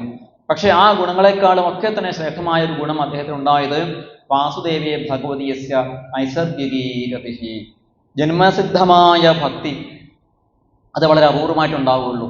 അത്തരം ആളുകളെ ജന്മസിദ്ധന്മാർ എന്ന് പറയും. ജന്മസിദ്ധന്മാരായ ആളുകളെ കുറിച്ച് ശ്രീരാമകൃഷ്ണ പരമഹംസർ പറയുന്നത്, അദ്ദേഹം പറഞ്ഞു, ഹോമപക്ഷി എന്ന് പറയുന്നൊരു പക്ഷിയുണ്ട്. ആ ഹോമപക്ഷി ആകാശത്തിലൂടെ പറന്നു പോകുമ്പോൾ തന്നെ ആകാശത്തിൽ വെച്ച് അത് മുട്ടയിടും. ആകാശത്തെ മുട്ടയിട്ട് കഴിഞ്ഞാൽ മുട്ട താഴോട്ട് വരുന്നതിന് വഴിയിൽ വെച്ച് തന്നെ ഈ മുട്ട പിരിഞ്ഞ് ചിറകില്ലാത്ത കുഞ്ഞുങ്ങൾ അതിൽ നിന്ന് മുട്ട പിരിഞ്ഞുണ്ടാകുകയും ചിറകില്ലാത്ത കുഞ്ഞുങ്ങൾ താഴെ വീഴുന്നതിന് മുമ്പേ തന്നെ ചിറക് മുളച്ചിട്ട് പറന്ന് അമ്മയുടെ കൂടെ തന്നെ പോവുകയും ചെയ്യും. ഇതുപോലെയാണ് ഈ ജന്മസിദ്ധന്മാരായിട്ടുള്ള സ്വതസിദ്ധമായ ഭക്തിയോട് കൂടിയിട്ട് സ്വതസിദ്ധമായ യോഗശക്തിയോടുകൂടി ജനിക്കുന്ന ആളുകൾ ഈ ഹോമപക്ഷിയെ പോലെ ജന്മനാ തന്നെ ഭഗവത് ഭക്തന്മാരായിട്ട് ജനിക്കുന്ന ഭാഗ്യവന്മാരുണ്ട് എന്നാണ് പറയുന്നത്. അങ്ങനെയുള്ള ഒരു നൈസർഗികീ ഭക്തി ഈ പ്രഹ്ലാദനിൽ ഉണ്ടായിരുന്നു.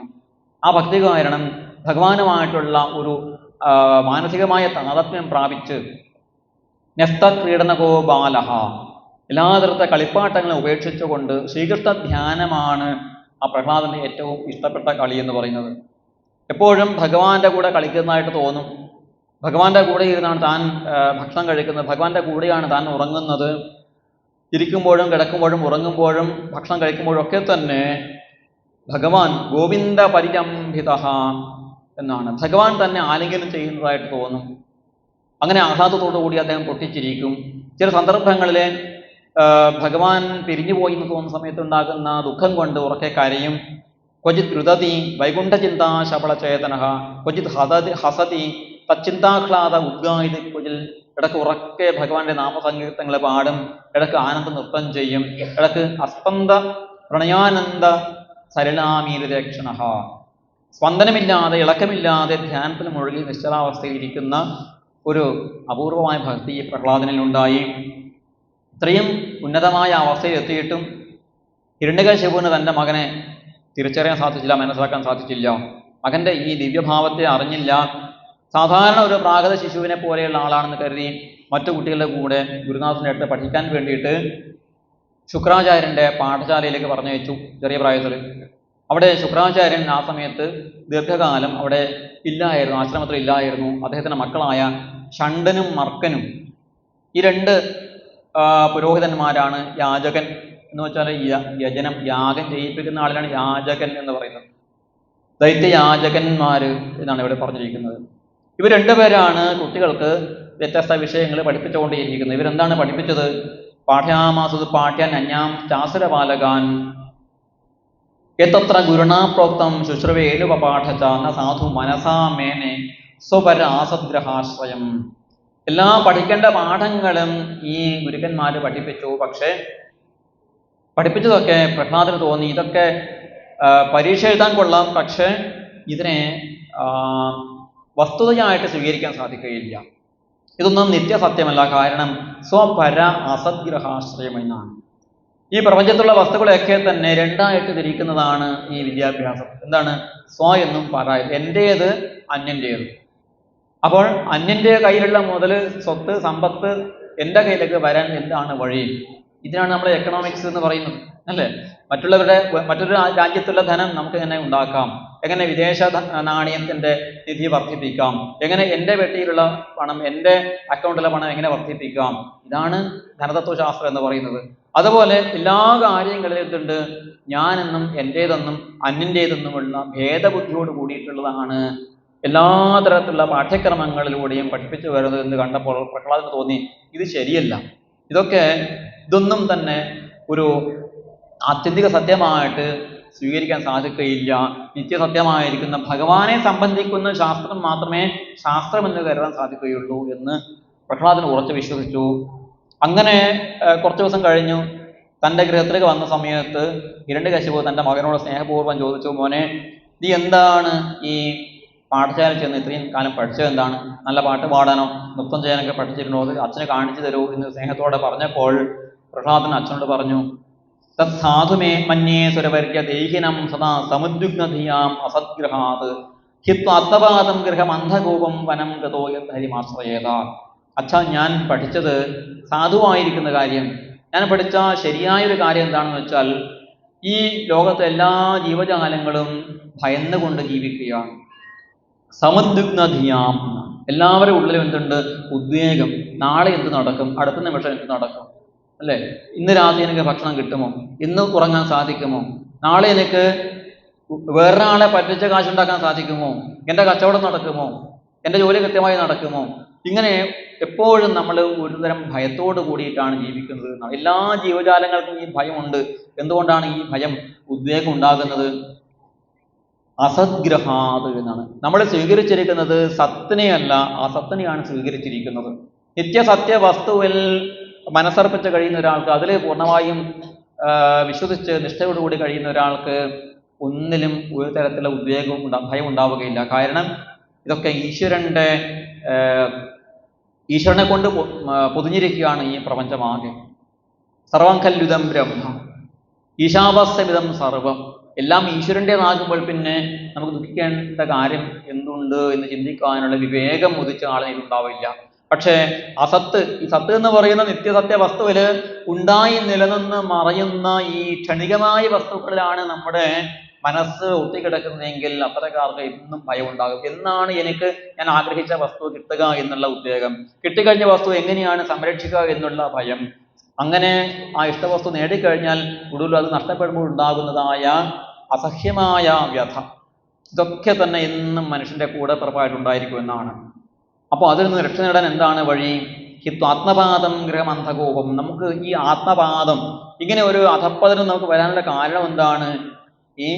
ഞാൻ, എൻ്റെ കുടുംബം, എൻ്റെ ഭാര്യ, എൻ്റെ മക്കള്, എൻ്റെ കുടുംബക്കാർ, എൻ്റെ സ്വജനങ്ങൾ, എൻ്റെ സുഹൃത്തുക്കൾ, എൻ്റെ നാട്, എൻ്റെ ജാതി, എൻ്റെ മതം, ഈ എൻ്റേത് എന്നുള്ള ചിന്തയാണ് നമ്മളിൽ ദുഃഖമുണ്ടാക്കുന്നത്. ഇനി എൻ്റേതല്ലെങ്കിലും അത് എൻ്റേതാണ് എന്ന് നമ്മൾ ആരോപിക്കും, അല്ലെ? ഒരു കളി കാണുന്ന സമയത്ത് ഏതെങ്കിലും ഒരു ടീമിന്റെ പക്ഷം നമ്മൾ ചേരും.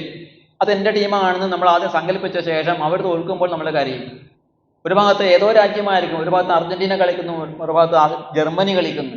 അപ്പോൾ ഒരു പക്ഷത്ത് നമ്മൾ ചേരുകയാണ്. ഞാൻ അർജന്റീനയുടെ പക്ഷം, അർജന്റീനയാണ് എൻ്റെ ടീം എന്ന് പറയും. എന്നിട്ട് അർജന്റീന തോൽക്കുമ്പോൾ എന്താവും? ആളുകൾ ആത്മഹത്യ ചെയ്യും, അല്ലെങ്കിൽ മറ്റെന്തെങ്കിലും വഴിയെടുക്കും. തമ്മിൽ ആളുകൾ സംഘർഷം ഉണ്ടാകുന്നു, അടിപിടി ഉണ്ടാകുന്നു, കൊലപാതകം നടക്കുന്നു. എന്തിനു വേണ്ടിയിട്ട്? ആരോ തമ്മിൽ കളിക്കുന്നു, അവരുടെ കാശിന് വേണ്ടി അവർ കളിക്കുന്നു. നമ്മളൊരു പക്ഷം ചേർന്നിട്ട് ദുഃഖം നമ്മൾ ഏറ്റുവാങ്ങുകയാണ്, അങ്ങനെ ശത്രുത ഉണ്ടാക്കുന്നു. ഇതൊക്കെ മനുഷ്യന്റെ മനസ്സിന്റെ സൃഷ്ടിയാണ്. ഇങ്ങനെയുള്ള ഈ ആത്മപാദം ഇല്ലാതാക്കാൻ എന്ത് ചെയ്യണം? വനംഗതോയധരിമാശ്രയേത. ഏകാന്തമായ സ്ഥലത്ത് ചെന്നിട്ട്, അത് വനമാണെങ്കിൽ വനം, അല്ലെങ്കിൽ എവിടെയായാലും ഏകാന്തമായ സ്ഥലത്ത്, വിവിക്തമായ സ്ഥലത്ത് ഇരുന്നു കൊണ്ട് ഹരിം ആശ്രയേത, ഭഗവാനെ ആശ്രയിക്കുന്നവർക്ക് ഈ ഭയം ഉണ്ടാവുകയില്ല. ഇതാണ് ഞാൻ പഠിച്ച കാര്യം എന്ന് പ്രഹ്ലാദൻ പറഞ്ഞപ്പോൾ ഹിരണ്യകശിപു ആദ്യം ഉറക്കെ ചിരിച്ചുകൊണ്ട് പറഞ്ഞു, ആരാണ് എൻ്റെ കുഞ്ഞിന് ഇത് പറഞ്ഞു കൊടുത്തത്? പരപക്ഷ സമാഹിതാഹ. ഇതൊന്നും എൻ്റെ കുഞ്ഞ് പഠിക്കേണ്ട കാര്യമല്ലല്ലോ. എൻ്റെ മകൻ്റെ ബുദ്ധി ആരാണ് ഇങ്ങനെ വഴിതെറ്റിച്ചിരിക്കുന്നത്? ഈ പാഠശാലയിൽ ശരിയായ രീതിയിൽ അല്ലേ അധ്യാപകർ പഠിപ്പിക്കുന്നത്? ഇവിടെ പഠിപ്പിക്കുന്ന ആളുകൾ ആരെങ്കിലും വിഷ്ണു പക്ഷക്കാരായിട്ട് ആളുകളുണ്ടോ? വിഷ്ണുവിനെ ആശ്രയിക്കാനാണ് എൻ്റെ മകൻ ഇപ്പോൾ പറയുന്നത്. അങ്ങനെ ആരാണ്? പാഠപുസ്തകത്തിൽ അങ്ങനെയില്ല, പഠിപ്പിക്കുന്ന അധ്യാപകർക്ക് അങ്ങനെ നിർദ്ദേശവും കൊടുത്തിട്ടില്ല. പക്ഷെ വിഷ്ണുവിനെ ആരാധിക്കാൻ വേണ്ടി എൻ്റെ മകൻ പറയുന്നുണ്ടെങ്കിൽ ആരോ അവൻ്റെ ബുദ്ധിയെ ഇങ്ങനെ പറഞ്ഞ് അതിൽ എന്തൊക്കെയോ പറഞ്ഞ് അവനെ പഠിപ്പിച്ചിട്ടുണ്ടായിരിക്കണം. അതുകൊണ്ട് ആരാണിത് പഠിപ്പിച്ചതെന്ന് അറിയണം. ഈ പുരോഹിതന്മാരെ വരുത്തിയിട്ട് ചോദിച്ചു, ആരാണിത് പറഞ്ഞു കൊടുത്തതെന്ന് ചോദിച്ചു. അവർ പറഞ്ഞു, രാജാവേ, ഞങ്ങൾ ആരും അങ്ങനെ പറഞ്ഞു കൊടുത്തിട്ടില്ല, അങ്ങയുടെ മകനോട് ഞങ്ങൾ തന്നെ ചോദിക്കാം എന്ന് പറഞ്ഞ് അവര് വളരെ സ്നേഹത്തോടു കൂടി പ്രഹ്ലാദനോട് ചോദിച്ചു, പ്രഹ്ലാദ, ആരാണ് നിനക്ക് ഈ വിപരീതമായ ബുദ്ധി, വിപരീത ബുദ്ധി പറഞ്ഞു തന്നത് എന്ന് ചോദിച്ചു. പ്രഹ്ലാദൻ പറഞ്ഞു, ഏത് കാര്യം പറയുമ്പോഴും ഞാനെന്നും അന്യൻ്റെതെന്നും പറയുന്ന ഗുരുക്കന്മാർ ഇപ്പോഴും പറയുന്നത് എന്നെ മറ്റ് ആരാണ് പഠിപ്പിച്ചത് എന്നാണ്. എന്ന് വെച്ചാൽ അറിവ്, എൻ്റെ ഉള്ളിൽ അറിവില്ല. അറിവൊക്കെ പുറത്തുനിന്ന് നേടേണ്ടതാണ്, മറ്റൊരാൾ പറഞ്ഞു തരേണ്ടതാണ്. അറിവ് എന്നുള്ളത് തന്നെ എന്താണ്? ഭേദബുദ്ധിയാണ്. വാസ്തവത്തിൽ അറിവ് എവിടെയുണ്ട്? നമ്മുടെ ഉള്ളിൽ തന്നെ നിത്യസത്യമായിട്ടുള്ള അറിവ് നമ്മളിൽ നിറഞ്ഞു നിൽക്കുന്നു.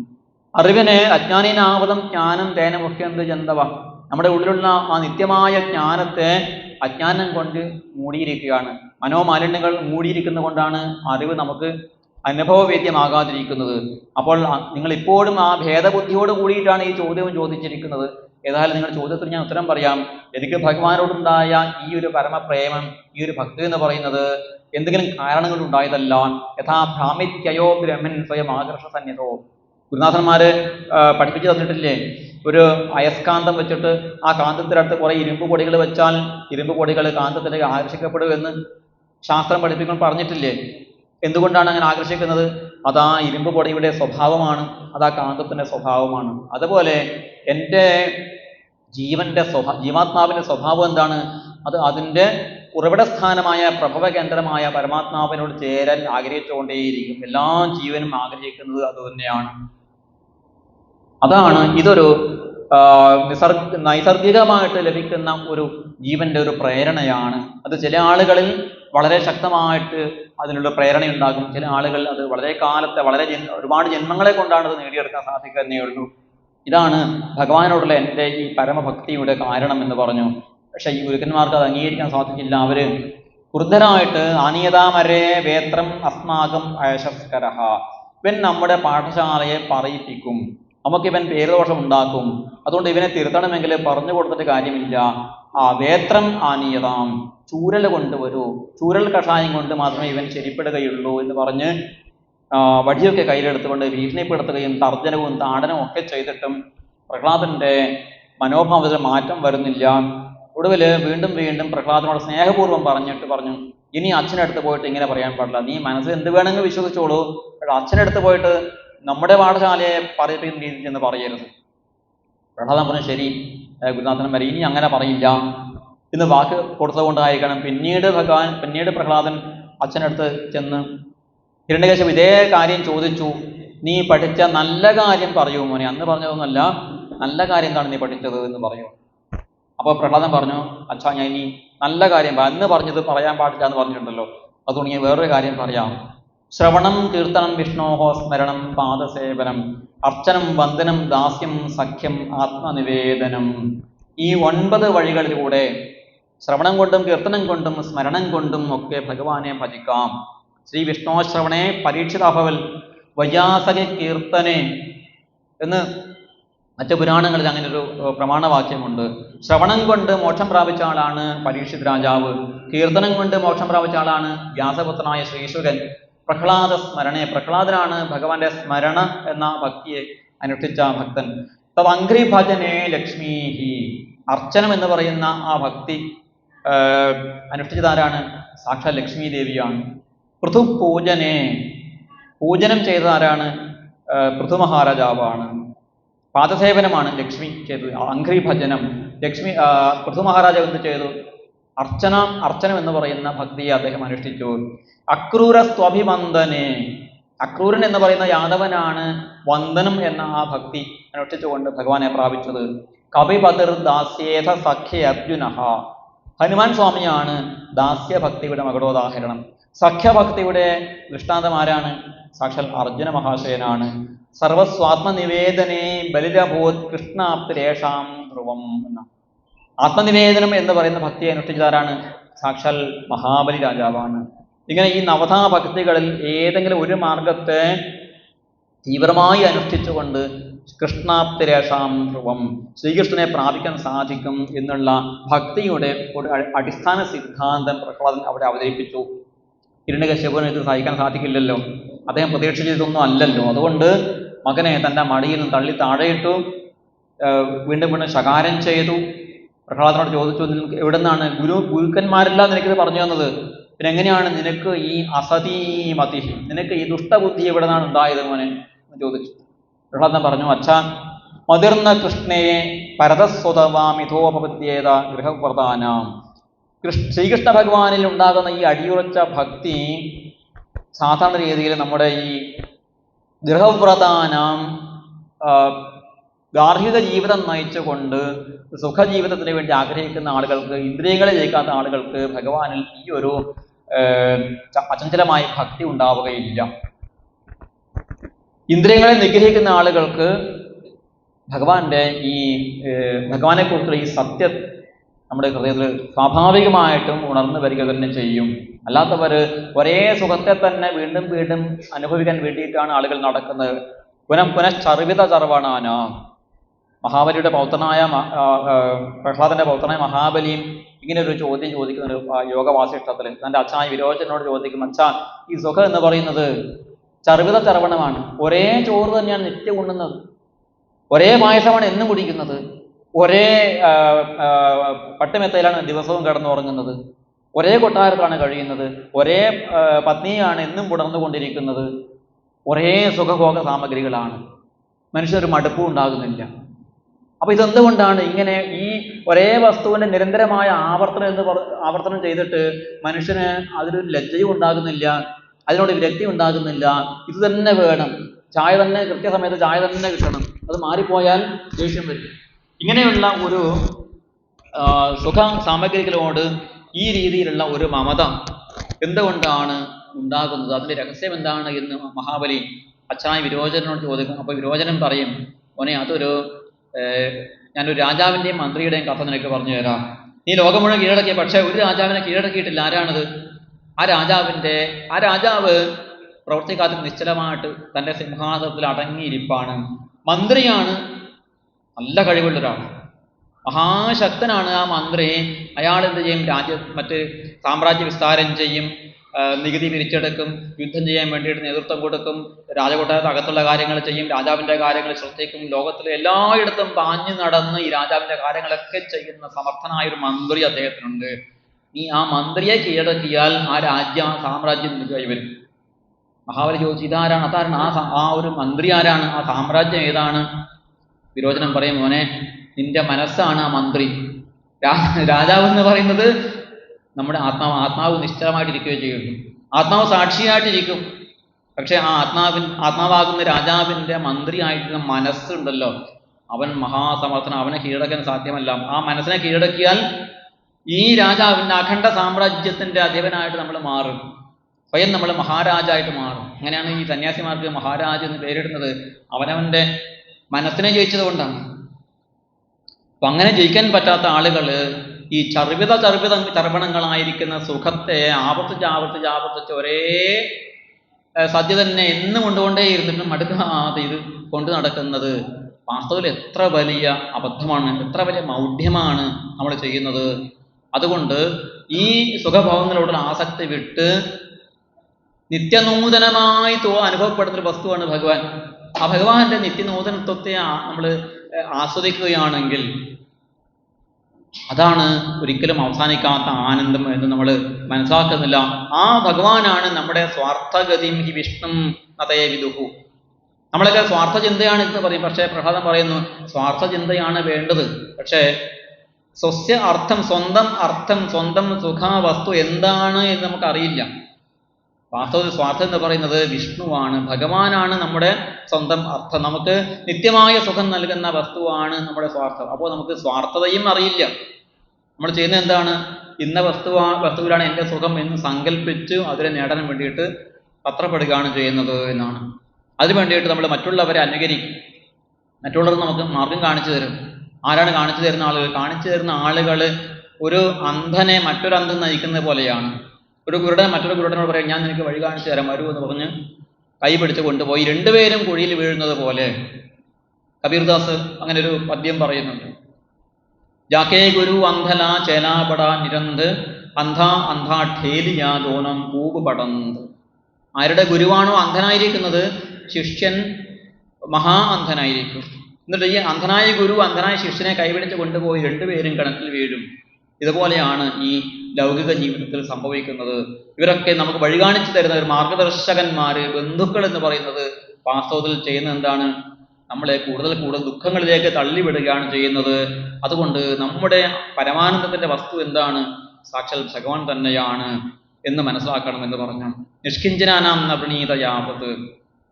അങ്ങനെ പ്രഹ്ലാദന്റെ ഈ അതിശ്രേഷ്ഠമായ തത്വചിന്തകളൊന്നും ഹിരണ്യകശിപുവിന്റെ ഉള്ളിലേക്ക് കയറുകയില്ല. അങ്ങേയറ്റത്തെ ക്രോധം കൊണ്ട് അന്ധനായി മാറി മകനെ അവിടെ തട്ടി എറിഞ്ഞുകൊണ്ട് അസുരന്മാരോട് പറഞ്ഞു, ഇവനെ ഏതെങ്കിലും രീതിയിൽ കൊന്നുകൊള്ളുക, ഇവനെ ഇനി എനിക്ക് ആവശ്യമില്ല. ശരീരത്തിലെ ഒരു അവയവത്തിന് മാറാരോഗം വന്നാൽ ആ അവയവം മുറിച്ചു കളയുക എന്നല്ലാതെ, അല്ലെങ്കിൽ ആ രോഗം പിന്നീട് എല്ലാ അവയവങ്ങളിലേക്കും പടർന്നു കയറും. അതുകൊണ്ട് അവനെ സർവൈരുപായൈഹി ഹന്തവ്യഃ, എല്ലാ ഉപായങ്ങളും കൊണ്ട് ഇവനെ കൊല്ലണം എന്ന് പറഞ്ഞു. അത് കേട്ട് അസുരന്മാര് ചിന്തിഭിന്ധീതി വാദിന, കൊല്ലൂ വെട്ടു നുറുക്കൂ എന്ന് വിളിച്ചു പറയുന്ന അസുരന്മാര് പ്രഹ്ലാദനെ പൊക്കിയെടുത്ത് കൊണ്ടുപോയി പല രീതിയിലും കൊല്ലാൻ ശ്രമിച്ചു. വിഷം കൊടുത്ത് കൊല്ലാൻ നോക്കി, ഭക്ഷണം കൊടുക്കാതെ കൊല്ലാൻ ശ്രമിച്ചു, ആനയെ കൊണ്ട് ചവിട്ടിക്കാൻ നോക്കി, ഗിരിഗർത്തങ്ങളിലേക്ക് വലിച്ചെറിഞ്ഞു നോക്കി, ശൂലം കൊണ്ട് വധിക്കാൻ നോക്കി.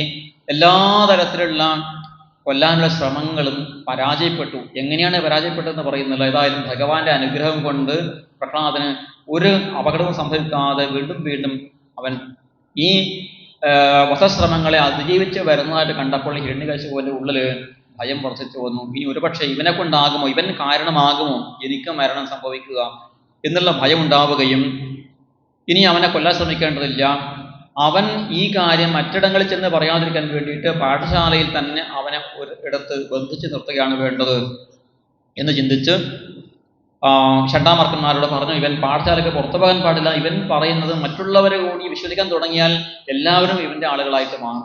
അതുകൊണ്ട് ഇവനെ അവിടെ വർണ്ണപാശം കൊണ്ട് ബന്ധിച്ച് നിർത്തുക, എന്നിട്ട് വീണ്ടും വീണ്ടും പറഞ്ഞു കൊടുക്കുക, പുറത്തു പോകാതെ ശ്രദ്ധിക്കുക എന്ന് പറഞ്ഞു. അങ്ങനെ പാഠശാലയിൽ പ്രഹ്ലാദന് ബന്ധനസ്ഥനായിട്ടിരുന്നു. വീണ്ടും വീണ്ടും അവിടെ പഠിപ്പിക്കൽ ഇങ്ങനെ തുടർന്നുകൊണ്ടേയിരുന്നു. ഒരു ദിവസം ചണ്ടാമർക്കന്മാര് പുറത്തേക്ക് പോകുമ്പോൾ ചുറ്റുപാട് മറ്റ് അസുരബാലകന്മാരെ ഇരുത്തിയിട്ട് പോയി. അങ്ങനെ ബന്ധനസ്ഥനായ ഈ പ്രഹ്ലാദനോടുള്ള സ്നേഹം കൊണ്ട് കുട്ടികൾ പറഞ്ഞു, പ്രഹ്ലാദ, എന്തിനാണ് ഈ ഗുരുക്കന്മാരോട് അനുസരണക്കേട് കാണിക്കുന്നത്? നമുക്കൊക്കെ ഒരുമിച്ചിരുന്ന് പഠിച്ച് കളിച്ച് വളരേണ്ടവരല്ലേ, എന്തിനാണ് ഇങ്ങനെ അവരോട് വിരുദ്ധമായ കാര്യങ്ങൾ പറഞ്ഞിട്ട് ഈ ശിക്ഷ ഏറ്റുവാങ്ങുന്നത് ചോദിക്കുകയാണ്. അപ്പോൾ പ്രഹ്ലാദൻ ആ കൂട്ടുകാരോട് പറഞ്ഞു, എല്ലാവരും എൻ്റെ അടുത്തേക്ക് കൂടുതൽ അടുത്തേക്ക് ഇരിക്കും, ഞാൻ നിങ്ങൾ ചില കാര്യങ്ങൾ പറഞ്ഞു തരാം എന്ന് പറഞ്ഞു. ശ്രദ്ധയോടുകൂടി അവരെ ഈ പ്രഹ്ലാദന്റെ വാക്കുകൾ കേൾക്കാനിരുന്നപ്പോൾ പ്രഹ്ലാദൻ അവരോട് പറഞ്ഞു, അല്ലയോ കുമാരന്മാരെ, അല്ലയോ കൂട്ടുകാരെ, നമ്മുടെ ഈ പ്രായം, ഈ കൗമാരപ്രായം ഉണ്ടല്ലോ, ഈ കൗമാരപ്രായമാണ് ഭാഗവത ധർമ്മങ്ങളെ അനുഷ്ഠിക്കാൻ ഏറ്റവും അനുയോജ്യമായ കാലം. കൗമാര ആശ്രയത് പ്രാജ്ഞഃ ധർമ്മൻ ഭാഗവതാനിഹ. കൗമാരപ്രായത്തിന്റെ ഒരു പ്രാധാന്യം എന്താണ്? നമുക്ക് ചിന്താശക്തി ബുദ്ധിശക്തി വളർന്നു വരുന്ന ഒരു പ്രായമാണ്. ഇനി പ്രായമായാൽ ചെയ്യാൻ സാധിക്കില്ലേ, തൽക്കർമ്മം ചെയ്യാൻ സാധിക്കില്ലേ എന്നാണെങ്കിൽ സാധിക്കില്ല എന്നാണ് പറയേണ്ടത്. കാരണം മനുഷ്യന്റെ പുരുഷന്റെ ആയുസ് എന്ന് പറയുന്നത് 100 വർഷമാണ്. ശതായു പുരുഷ എന്ന് വേദങ്ങളും പറയുന്നുണ്ട്. ഈ 100 വർഷത്തിൽ പകുതി ഭാഗം രാത്രിയാണ്, പകുതി ഭാഗം പകലാണ്. ഈ രാത്രികാലം ഇങ്ങനെ ഉറങ്ങിയിട്ട് കഴിഞ്ഞു പോകും എന്നാണ് പറയുന്നത്. ബാക്കിയുള്ള പകൽ സമയം മാത്രം എടുക്കുകയാണെങ്കിൽ ആയുസിന്റെ പകുതി മാത്രമേ നമുക്ക് കർമ്മം ചെയ്യാൻ വേണ്ടിയിട്ട് ബാക്കിയുള്ളൂ. അപ്പോൾ 50 വർഷം മാത്രമേ നമ്മൾ ജീവിച്ചിരിക്കുന്നുള്ളൂ. അതിൽ ആദ്യത്തെ 10-20 വർഷക്കാലം ബാല്യ കൗമാരങ്ങളാണ്. ബാല്യവും കൗമാരവും കളിച്ചിരി തമാശകളായിട്ട് അങ്ങനെ 10-20 വർഷങ്ങൾ അങ്ങനെ കടന്നു പോകും. നമ്മൾ ഗൗരവമായിട്ട് ഒന്നും ചെയ്യില്ല. ജീവിതത്തിന്റെ അവസാനത്തെ ഒരു 20 വർഷം എന്ന് പറയുന്നത് വാർദ്ധക്യം കൊണ്ട് നമുക്ക് ജരയാഗ്രസ്തദേഹസ്യ യാത്യകൽപസ്യ വിംശതിഹി, ജരാനരകൾ ബാധിച്ച് ശരീരത്തിന് ആരോഗ്യമില്ലാതെ രോഗങ്ങൾ ആക്രമിക്കപ്പെട്ട് അങ്ങനെ ഒന്നിനും വയ്യാത്ത 20 വർഷക്കാലം വാർദ്ധക്യകാലം അങ്ങനെ കഴിഞ്ഞു പോയി. മധ്യത്തിലുള്ള ഒരു 10 വർഷമാണ് പരമാവധി നമുക്ക് യൗവനം എന്ന് പറയുന്ന കാലം. ആ യൗവന കാലത്തോ എങ്ങനെയാണ് നമ്മൾ ജീവിക്കുന്നത്? ശേഷം ഗൃഹേഷു സക്തസ്യ പ്രമത്തസ്യ അപയാതിഹി, ഗൃഹാരൂഢചിത്തനായിട്ട് വിവാഹം ചെയ്ത് ഭാര്യ, കുട്ടികൾ, പിന്നെ ആ കുടുംബജീവിതം, തൻ്റെ കുടുംബാംഗങ്ങളെ എങ്ങനെയാണ് പോഷിപ്പിക്കുക, ഭാര്യയെ എങ്ങനെയാണ് സന്തോഷിപ്പിക്കുക, കുട്ടികളെ എങ്ങനെയാണ് വളർത്തിക്കൊണ്ടുവരിക, അവരുടെ സുഖസാമഗ്രികൾ എങ്ങനെയാണ് അവർക്ക് നേടിക്കൊടുക്കുക, ഗൃഹം എങ്ങനെയാണ് മെച്ചപ്പെടുത്തുക, ഇതൊക്കെ ചിന്തിച്ചുകൊണ്ട് തൻ്റെ ആ കുടുംബത്തെ ഉപേക്ഷിച്ചു പോകാൻ സാധിക്കാതെ എങ്ങനെ ഉപേക്ഷിച്ചു പോകും? ഒരു തീർത്ഥാടനം ചെയ്യാൻ പോലും തോന്നുകയില്ല എന്നാണ്. കഥം പ്രിയായ അനുകമ്പിതായ സംഘം രഹസ്യം രുചിരാം ച മന്ത്രാൻ, എൻ്റെ ഏറ്റവും പ്രിയപ്പെട്ടവളായ ഈ പത്നിയെ ഉപേക്ഷിച്ച് എങ്ങനെയാണ് ഞാൻ ഒരു ദൂരയാത്ര ചെയ്യുക, എങ്ങനെയാണ് ഞാൻ ദൂരം ചെന്ന് തപസ്സിനൊക്കെ പോവുക, ഭഗവാനെ ധ്യാനിക്കുക? അവൾ എനിക്ക് എത്ര നല്ല ഉപദേശങ്ങളാണ് തരുന്നത്. രുചിരാം ച മന്ത്രാൻ, മനോഹരമായ ഉപദേശങ്ങൾ ആണ് എന്നും തന്നുകൊണ്ടിരിക്കുന്നത്. അതിനെ വിട്ടുപോകാൻ സാധ്യമല്ല. സുഹൃത്സുജ സ്നേഹസിത ശിശൂനാം കളാക്ഷരാണാം അനുരക്തചിത്ത, പിന്നെ എൻ്റെ കുഞ്ഞുങ്ങളുടെ ഈ കൊഞ്ചിക്കുഴയുന്ന അവരുടെ സംഭാഷണം, അത് എന്നും കേൾക്കാതെ എങ്ങനെയാണ് എനിക്ക് ഏകാന്തത്തിൽ ഇരുന്നു കൊണ്ട് ഭഗവാനെ ധ്യാനിക്കാൻ സാധിക്കുക? അങ്ങനെ മക്കളെ ചിന്തിച്ചുകൊണ്ട്, ഭാര്യയെ ചിന്തിച്ചുകൊണ്ട്, സഹോദരന്മാരെ ചിന്തിക്കുന്നു, അതുപോലെ മരുമക്കളെ ചിന്തിക്കുന്നു, അച്ഛനമ്മമാർ, ദീനന്മാരായ വൃദ്ധന്മാരായ അച്ഛനമ്മമാരെ ചിന്തിക്കുന്നു, അവരെ പരിചരിക്കണം. അതുപോലെ പശു ഭൃത്യവർഗാൻ ഗൃഹാൻ മനോജ്ഞോര് പരിച്ഛദാന്ത, വീടിന്റെ അലങ്കാര പണികൾ ചെയ്യണം. വൃത്തിശ്ച തുല്യാഹ, ജോലി സ്ഥലത്ത് ഞാനില്ലെങ്കിൽ ഒരു കാര്യവും നടക്കില്ല. പിന്നെ കൃഷിസ്ഥലത്ത് വെള്ളം തേവണം, ചെടികൾ വളർത്തണം, തെങ്ങിനും കവുങ്ങിനും വളമിടണം, പണിയെടുപ്പിക്കണം. പശു ഭൃത്യവർഗാൻ, പിന്നെ കന്നുകാലികളുണ്ട്, പശുക്കൾ, ആട്, കോഴി, താറാവ് എല്ലാം ഉണ്ടായിരിക്കും. ഭൃത്യന്മാരുണ്ടായിരിക്കും, അവരെ കാര്യം ശ്രദ്ധിച്ചില്ലെങ്കിൽ അവരെ ജോലിയൊന്നും എടുക്കില്ല. ഇങ്ങനെ എല്ലാ കാര്യങ്ങളും എന്നും ചിന്തിച്ചുകൊണ്ട് തന്നെ മറ്റൊരു തരത്തിലും സർവേശ്വരനായ ഭഗവാനെ ചിന്തിക്കാൻ സമയം കണ്ടെത്താൻ സാധിക്കാതെ കുടുംബപോഷായ വിയൻ നിജായുഹു ന ബുദ്ധിരെ അർത്ഥം വിഹതം പ്രമത്തഃ, ഈ കുടുംബ പോഷണത്തിന് വേണ്ടിയിട്ട് ആയുസ് മുഴുവൻ ചെലവഴിക്കുന്ന ഒരു വ്യക്തിക്ക് തൻ്റെ യഥാർത്ഥമായ അർത്ഥത്തെ, സ്വാർത്ഥത്തെ തനിക്ക് വേണ്ടി അരനിമിഷം ചെലവഴിക്കാൻ സാധിക്കില്ല. തൻ്റെ ആത്മാനന്ദത്തിന് വേണ്ടിയിട്ട് ഒരു തവണ കണ്ണടച്ച് തൻ്റെ ഉള്ളിലുള്ള സ്വസ്വരൂപത്തെ ധ്യാനിക്കാൻ വേണ്ടിയിട്ട് അരനിമിഷം പോലും കൊടുക്കാൻ സമയമില്ല. ഇതാണ് മനുഷ്യൻ്റെ ഏറ്റവും ദൈന്യമായിരിക്കുന്ന അവസ്ഥ. അത് പണ്ഡിതന്മാർക്കും ഇങ്ങനെ ഉണ്ടാകുന്നുണ്ട്. അതുകൊണ്ട് നമ്മൾ എന്ത് ചെയ്യണം? ബുദ്ധിപൂർവകമായിട്ട് ജീവിക്കണം. ദൈത്യന്മാരുമായി നമ്മുടെ സംഘം ഉപേക്ഷിക്കണം എന്നാണ് എനിക്ക് പറയാനുള്ളത് എന്ന് പറഞ്ഞു. അപ്പോൾ ഈ അസുരകുമാരന്മാർ പറഞ്ഞു, പ്രഹ്ലാദൻ, നമ്മളൊക്കെ തന്നെയല്ലേ ദൈത്യന്മാർ, ഇനി വേറെ ദൈത്യന്മാരുണ്ടോ? പ്രഹ്ലാദൻ പറഞ്ഞു, ദൈത്യേഷു സംഘം വിഷയാത്മകേഷു, നമ്മളല്ല വാസ്തവ ദൈത്യന്മാർ. വിഷയാത്മകേഷു ദൈത്യേഷു, ഈ വിഷയഭോഗങ്ങളിലുള്ള അത്യാസക്തിയാണ് യഥാർത്ഥ അസുരന്മാർ. അതുള്ളവർക്കാണ് ആസുരിക ഗുണങ്ങൾ ഉണ്ടാവുക. വിഷയസുഖങ്ങളിലുള്ള ഈ ആഗ്രഹമാണ് ഈ ആസുരിക ശക്തി എന്ന് പറയുന്നത്. ആ ആസുരിക ശക്തികളോടുള്ള സംഘമാണ് നമ്മൾ ഉപേക്ഷിക്കേണ്ടത്. ആ സംഘം വിട്ട് നമ്മൾ ആരോടാണ് കൂടിച്ചേരേണ്ടത്? ഉപേത നാരായണമാദിദേവം, ആദിപുരുഷനായ നാരായണ ഭഗവാനോടാണ് നമ്മൾ ചേർത്ത് കിടക്കേണ്ടത്. ഭഗവാനെയാണ് നമ്മൾ ആശ്രയിക്കേണ്ടത്. ആ ഭഗവാനെ ആശ്രയിക്കുന്നത് വലിയ പ്രയാസമല്ലേ എന്നാണെങ്കിൽ ഒരു പ്രയാസവും ഇല്ല. കാരണം അച്യുതം പ്രീണയതോ ബഹ്വായാസോ സുരാത്മജാഹ ആത്മത്വ സർവഭൂതാനാം, ആത്മത്വം കൊണ്ട് സർവചരാചരങ്ങളിൽ വസിക്കുന്ന ആ ഭഗവാനെ ഭജിക്കുക പ്രയാസമുള്ള കാര്യമല്ല. സർവചരാചരങ്ങളോടും സ്നേഹം കാണിക്കുക, ദയ കാണിക്കുക, സഹാനുഭൂതി കാണിക്കുക, സൗഹാർദ്ദം കാണിക്കുക, അത് തന്നെയാണ് ഭഗവാന്റെ ഭജനം, ശ്രീകൃഷ്ണ ഭജനം എന്ന് പറയുന്നത്. അങ്ങനെ നമുക്ക് ഭഗവാനെ പ്രാപിക്കാൻ സാധിക്കും. തസ്മാ സർവേഷ ഭൂതേഷു ദയാം കുരുത സൗഹൃദം. ശ്രീകൃഷ്ണ ഭക്തി എന്ന് പറയുന്നത് സർവഭൂത ദയയാണ് എന്ന് പ്രഹ്ലാദൻ പറഞ്ഞു കൊടുക്കുകയാണ്. അപ്പോൾ ഈ അസുരകുമാരന്മാർ ചോദിച്ചു, പ്രഹ്ലാദ, ആരാണ് ഇത്ര ശ്രേഷ്ഠമായ ആശയം നിനക്ക് പറഞ്ഞു തന്നത്? ഇത് നമ്മുടെ പാഠപുസ്തകത്തിലില്ല, നമ്മുടെ അധ്യാപകന്മാർ ഇത് പഠിപ്പിക്കാറുമില്ല. നീ മറ്റെവിടെയെങ്കിലും ക്ലാസ്സിന് പോകുന്നുണ്ടോ? എവിടെയെങ്കിലും പഠിക്കാൻ പോകുന്നുണ്ടോ ഇത് പഠിക്കാൻ വേണ്ടിയിട്ട്? പ്രഹ്ലാദൻ പറഞ്ഞു, ഞാൻ എവിടെയും പഠിക്കാൻ പോയിട്ടൊന്നുമില്ല, പക്ഷേ എനിക്ക് ഒരു സത്സംഗമുണ്ടായി, ഒരു മഹാപുരുഷനുമായിട്ടൊരു സംഘമുണ്ടായി. ഞാൻ അറിഞ്ഞുകൊണ്ടല്ല, ഞാൻ എൻ്റെ അമ്മയുടെ ഗർഭപാത്രത്തിലായിരുന്നു. അച്ഛന്മാരുടെ ലോകത്തെ അച്ഛൻ തപസ്സിന് പോയ സമയത്ത് എൻ്റെ കുടുംബത്തെ, നമ്മുടെ ആളുകളെയൊക്കെ തന്നെ ദേവന്മാർ ആക്രമിച്ചു. എൻ്റെ അമ്മയെയും ദേവേന്ദ്രനെ പിടിച്ചു കൊണ്ടുപോയതായിരുന്നു. അപ്പോൾ ഞാൻ ആ ഗർഭത്തിലുണ്ടായിരുന്നു. നാരദ മഹർഷി വന്ന് എൻ്റെ അമ്മയെ രക്ഷിച്ച് സ്വന്തം ആശ്രമത്തിൽ കൊണ്ടുപോയി എൻ്റെ അമ്മ കേൾക്കാനെന്നോണം ഒരുപാട് ധർമ്മോപദേശങ്ങൾ കൊടുത്തു. അമ്മയുടെ ദുർബുദ്ധി കാരണം അമ്മ അത് വേണ്ടതുപോലെ ശ്രദ്ധിച്ചില്ല. പക്ഷെ വയറ്റിൽ ഇരുന്നു കൊണ്ട് ഞാൻ ആ ശാസ്ത്രത്തെ ശ്രദ്ധാപൂർവം കേട്ടു. അത് ആ ഋഷിയുടെ അനുഗ്രഹം കൊണ്ടും ഭഗവാന്റെ അനുഗ്രഹം കൊണ്ടും ഇപ്പോഴും എൻ്റെ മനസ്സ് തെളിഞ്ഞു വരുന്നു. അതാണ് ഞാൻ നിങ്ങൾക്ക് ഇപ്പോൾ പകർന്നു തന്ന ഈ ഒരു ജ്ഞാനം. അതുകൊണ്ട് ദേവനെന്നോ അസുരനെന്നോ മനുഷ്യനെന്നോ അല്ലെങ്കിൽ രാക്ഷസനെന്നോ മറ്റേതെങ്കിലും തരത്തിൽ നികൃഷ്ട ജാതിയിൽപ്പെട്ടവരെന്നോ ഒന്നും വ്യത്യാസമില്ല. ഭഗവാനെ ഭജിക്കാൻ എല്ലാവർക്കും സാധിക്കും. പക്ഷികളായാലും മൃഗങ്ങളായാലും സ്ഥാപനങ്ങളായാലും ഭഗവാനെ ഭജിച്ചുകൊണ്ട് മോക്ഷം നേടാം എന്നുള്ള കാര്യമാണ് ആ നാരദ മഹർഷി എനിക്ക് പറഞ്ഞു തന്നിട്ടുള്ളത്. അതുകൊണ്ട് നമ്മളൊക്കെ ഭഗവാനെ ഭജിക്കണം എന്ന് പറഞ്ഞു. അങ്ങനെ പ്രഹ്ലാദന്റെ ഈ ഉപദേശം കേട്ട് ഇതാണ് പരമമായ സത്യം എന്ന് ആ അസുരബാലകന്മാർക്ക് ബോധ്യപ്പെട്ടു. അവര് പിന്നെ സർവേ ശുക്വ തദനുവർണിതം ജഗൃഹു നിരവധ്യത്വാത് നൈവ ഗുരുവനുശിക്ഷിതം. ഇനി ഗുരുക്കന്മാർ പറഞ്ഞതല്ല നമ്മൾ അനുസരിക്കേണ്ടത്, ഈ പ്രഹ്ലാദൻ പറഞ്ഞതായ പരമസത്യത്തെയാണ് നമ്മൾ സ്വീകരിക്കേണ്ടത് എന്ന് അവര് തീരുമാനിക്കുകയും എല്ലാവർക്കും ഒരു കണ്ണടച്ച് ഭഗവാനെ ധ്യാനിക്കണം എന്നുള്ള ചിന്തയുണ്ടായി. ആ ബുദ്ധി ഏകാന്ത സമസ്ഥിതം, ഭഗവാനെ തന്നെ നമുക്കൊക്കെ തന്നെ ആശ്രയമായിട്ട് സ്വീകരിക്കാം എന്ന് അവർ കൂട്ടായിട്ട് തീരുമാനമെടുത്ത് അവരൊക്കെ തന്നെ പ്രഹ്ലാദന്റെ കൂടെ ഇരുന്ന് ഭഗവാന്റെ സ്വരൂപധ്യാനം ചെയ്യാനും ഭജനങ്ങൾ ചെയ്യാൻ ഭജന പാടാനും തുടങ്ങുകയാണ്. ഈ അവസ്ഥയിലാണ് ഈ ഹിരണ്യകശിപുവിന്റെ ഭടന്മാർ അങ്ങോട്ട് കയറി ചെല്ലുന്നത്.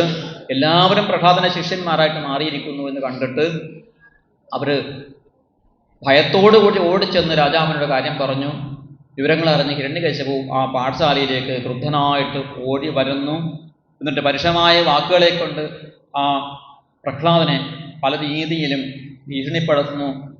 നിന്നെ ഞാൻ ഇതാ കൊല്ലാൻ പോവുകയാണ്, നീ ആരിൽ വിശ്വസിച്ചിട്ടാണ്, ആരാണ് നിനക്ക് ഇത്രയും ധൈര്യം പകർന്നു തരുന്നത് എന്ന് ചോദിച്ചപ്പോൾ പ്രഹ്ലാദൻ പറയുന്നു, എനിക്ക് ധൈര്യം പകർന്നു തരുന്ന ആൾ മാത്രമല്ല, അങ്ങക്ക് ധൈര്യം പകർന്നു തരുന്നതും അങ്ങക്ക് ശക്തി നൽകുന്നതും ഒക്കെ തന്നെ ഒരേ ഒരു ഈശ്വരൻ തന്നെയാണ്. ആ ഈശ്വരനെ അറിയണമെങ്കിൽ അങ്ങ് 14 ലോകങ്ങളും കീഴടക്കിയ ശക്തി കൊണ്ട് ആ ഭഗവാനെ അറിയാൻ സാധിക്കുകയില്ല. അങ്ങയുടെ ശത്രുക്കൾ ആരാണ്? അങ്ങ് കീഴടക്കേണ്ടത് ആരെയാണ്? ഉള്ളിലുള്ള 6 ശത്രുക്കൾ, കാമക്രോധാദികളാകുന്ന 6 ശത്രുക്കളെ അങ്ങ് ജയിച്ചാൽ മാത്രമേ സർവേശ്വരനായ ഭഗവാനെ തിരിച്ചറിയാൻ സാധിക്കുകയുള്ളൂ. നമുക്ക് എല്ലാ ശക്തിയും തരുന്നത്, എല്ലാ അനുഗ്രഹവും തരുന്നത് ആ ഭഗവാനാണ് എന്ന് തിരിച്ചറിയണമെങ്കിൽ ഇന്ദ്രിയ നിഗ്രഹം ചെയ്താൽ മാത്രമേ സാധിക്കുകയുള്ളൂ അച്ഛാ എന്ന് പറഞ്ഞു. അങ്ങനെയാണെങ്കിൽ നിനക്ക് ആ ഹരി ശക്തി തരികയാണെങ്കിൽ നിന്നെ ഞാനിപ്പോൾ കൊല്ലാൻ പോവുകയാണ്. നിന്റെ ശ്രീഹരി വന്ന് നിന്നെ രക്ഷിക്കട്ടെ. എവിടെയാണ് നിന്റെ ആ ശ്രീഹരി കുടികൊള്ളുന്നത്? പ്രഹ്ലാദൻ പറഞ്ഞു, അച്ഛാ സർവത്ര എല്ലായിടത്തും ആ ശ്രീഹരി മാത്രമേ നിറഞ്ഞു നിൽക്കുന്നുള്ളൂ എന്ന് പറഞ്ഞു. അങ്ങനെയാണെങ്കിൽ കസ്മാ സ്തംഭേ എന്ന ഈ സ്തംഭത്തിൽ എന്താണ് ഞാൻ കാണാത്തത്? പ്രഹ്ലാദൻ പറഞ്ഞു, ദൃശ്യതേ. ഒറ്റ ശ്ലോകത്തിൽ തന്നെ ഈ പരസ്പര സംഭാഷണങ്ങൾ ഉണ്ട് എന്നാണ് വ്യാഖ്യാതാക്കൾ പറയുന്നത്. ക്വാസോ യതി സ സർവത്ര ക്വാസോ യതി. എവിടെയാണ് അവൻ എന്ന് ചോദിച്ചു. സർവത്ര എന്ന് മറുപടി പറഞ്ഞു. കസ്മാ സ്തംഭേ എന്ന എന്തുകൊണ്ടാണ് ഈ സ്തംഭത്തിൽ ഇല്ലാത്തത് എന്ന ചോദ്യം ദൃശ്യത എന്ന ഉത്തരം. ചോദ്യവും ഉത്തരവും ഒരൊറ്റ ശ്ലോകാർത്ഥത്തിൽ തന്നെ ഉൾക്കൊള്ളിച്ചിരിക്കുന്നു എന്നാണ് അതിന്റെ സവിശേഷത. ഹിരണ്യകശിപു കോപാവേശ ചലദ്ഗാത്രനായിട്ട് മകനെ കൊല്ലാൻ ഉദ്ദേശിച്ചുകൊണ്ട് തൻ്റെ ഉടവാള് ഉറയിൽ നിന്ന് ഊരിപ്പിടിച്ച വാളിന്റെ പിടിയിൽ പിടിച്ച ആ മുഷ്ടി ശക്തമായ തൂണിൽ ഇടിച്ചുകൊണ്ട് ഈ സ്തംഭത്തിലാണോ നിന്റെ ഹരി ഉള്ളത് എന്ന് ചോദിച്ചുകൊണ്ട് ആ സ്തംഭത്തെ താടനം ചെയ്യുന്നു. അപ്പോഴാണ് അവിടെ അണ്ടകടാഹങ്ങൾ വിറക്കുന്നതായ ഘോരമായ ശബ്ദമുണ്ടാകുന്നത്. ആ സ്തംഭത്തിൽ നിന്ന് സാക്ഷാൽ ഭഗവാൻ നരസിംഹമൂർത്തിയായിട്ട് സ്തംഭസ്യ മധ്യാദന നിർജിഹാനം, ആ സ്തംഭത്തിൽ നിന്ന് ഭഗവാൻ ആവിർഭാവം ചെയ്യുന്ന ഭാഗമാണ് ഈ 8-ാം അധ്യായത്തിൽ പറയുന്നത്. ആ ഭാഗം നമുക്ക് പാരായണം ചെയ്യാം. ഹിരണ്യകശിപുവിനെ വധിക്കാൻ വേണ്ടി ഭഗവാൻ ചെയ്ത പരമാത്ഭുതമായ അത്യത്ഭുതകരമായ നരസിംഹമൂർത്തിയെ നമുക്ക് മനസ്സുകൊണ്ട് ഒരു നിമിഷം ധ്യാനം ചെയ്തുകൊണ്ട് സ്മരിച്ചുകൊണ്ട് ആ ഭാഗം നമുക്ക് പാരായണം ചെയ്യാം. നാരദ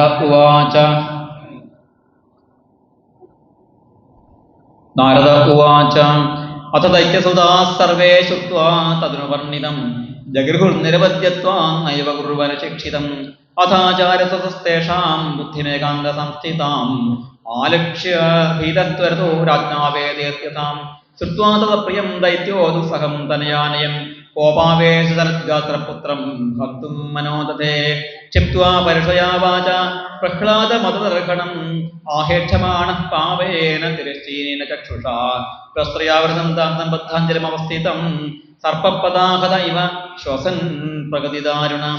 ഹേ ദുർവിനീതമന്ദാത്മൻ കുലഭേദകരാധമം സ്തബ്ധം മച്ഛാസനോദ്ധൂതം നിഷേത്വാദ്യമക്ഷയം ക്രുദ്ധസ്യ യസ്യ കമ്പന്തേ ത്രയോ ലോകാ സഹേശ്വരാഃ തസ്മേ ഭീരുവന്മൂഢ ശാസനം കിം ബലോദ്ദഗാഃ. പ്രഹ്ലാദ ഉവാച ന കേവലം മേ ഭവതശ്ച രാജൻ തവൈബലം വിരണം ചാപരേഷം പരേവരേമീ സ്ഥിരജംഗമായേ ബ്രഹ്മാദോ യേന വശം പ്രണീതാഃ സൈശ്വരക്കാല ഉരുക്രമോ സാ ഓയഃ സഹസ്രത്വബലേന്ദ്രിയാത്മാ സ ഏവ വിശ്വം പരമസ്വശക്തിഭിः ശ്രയത്യവത്യസ്യ ഗുണത്രയേശ യഹ്യാസുരം ഭാവമമം തമാത്മന സമം മനോധസ്വതസന്തി വിദ്യുഷാ ഹൃദയജിതാത്മാ ഉത്പതസ്ഥിതാ തദ്ഹ്യനന്ദസ്യ മഹത്സമർഹണം തസ്യോൻപുരാഷണ്ഡവിത്തലുംപതോ മന്യന്തേ സ്വജിതാദിശോദശ ഇതാത്മനോജ്ഞസ്യ സമസ്യ ദേഹിനം സാധോ സ്വമോഹപ്രഭുവാത്പുതപ്പരേ ഹിരണ്യകശിപുരുവാച വ്യക്തം ത്വം മർത്തുകാമോസയോതിമാത്രം വികത്സസേ മൂർഷൂണാം ഹിമന്താത്തന്നസുർവിപ്ലവാഗിര യസ്ത്വയാ മന്ദഭാഗ്യോക്തോ മതന്നോ ജഗദീശ്വര ത്വാസോ ഇതി സർവത്ര കസ്മാസ്തംഭേ ദൃശ്യതേ സോഹം വിഗദ്ധമാനസ്യ ശരക്കായ ധരാമിതേ ഗോവായുധ ഹരിസ്ത്വാജ യസ്തേ ശരണമീപ്സിതം एवं दुर्तैर्भुरसैन्दृषा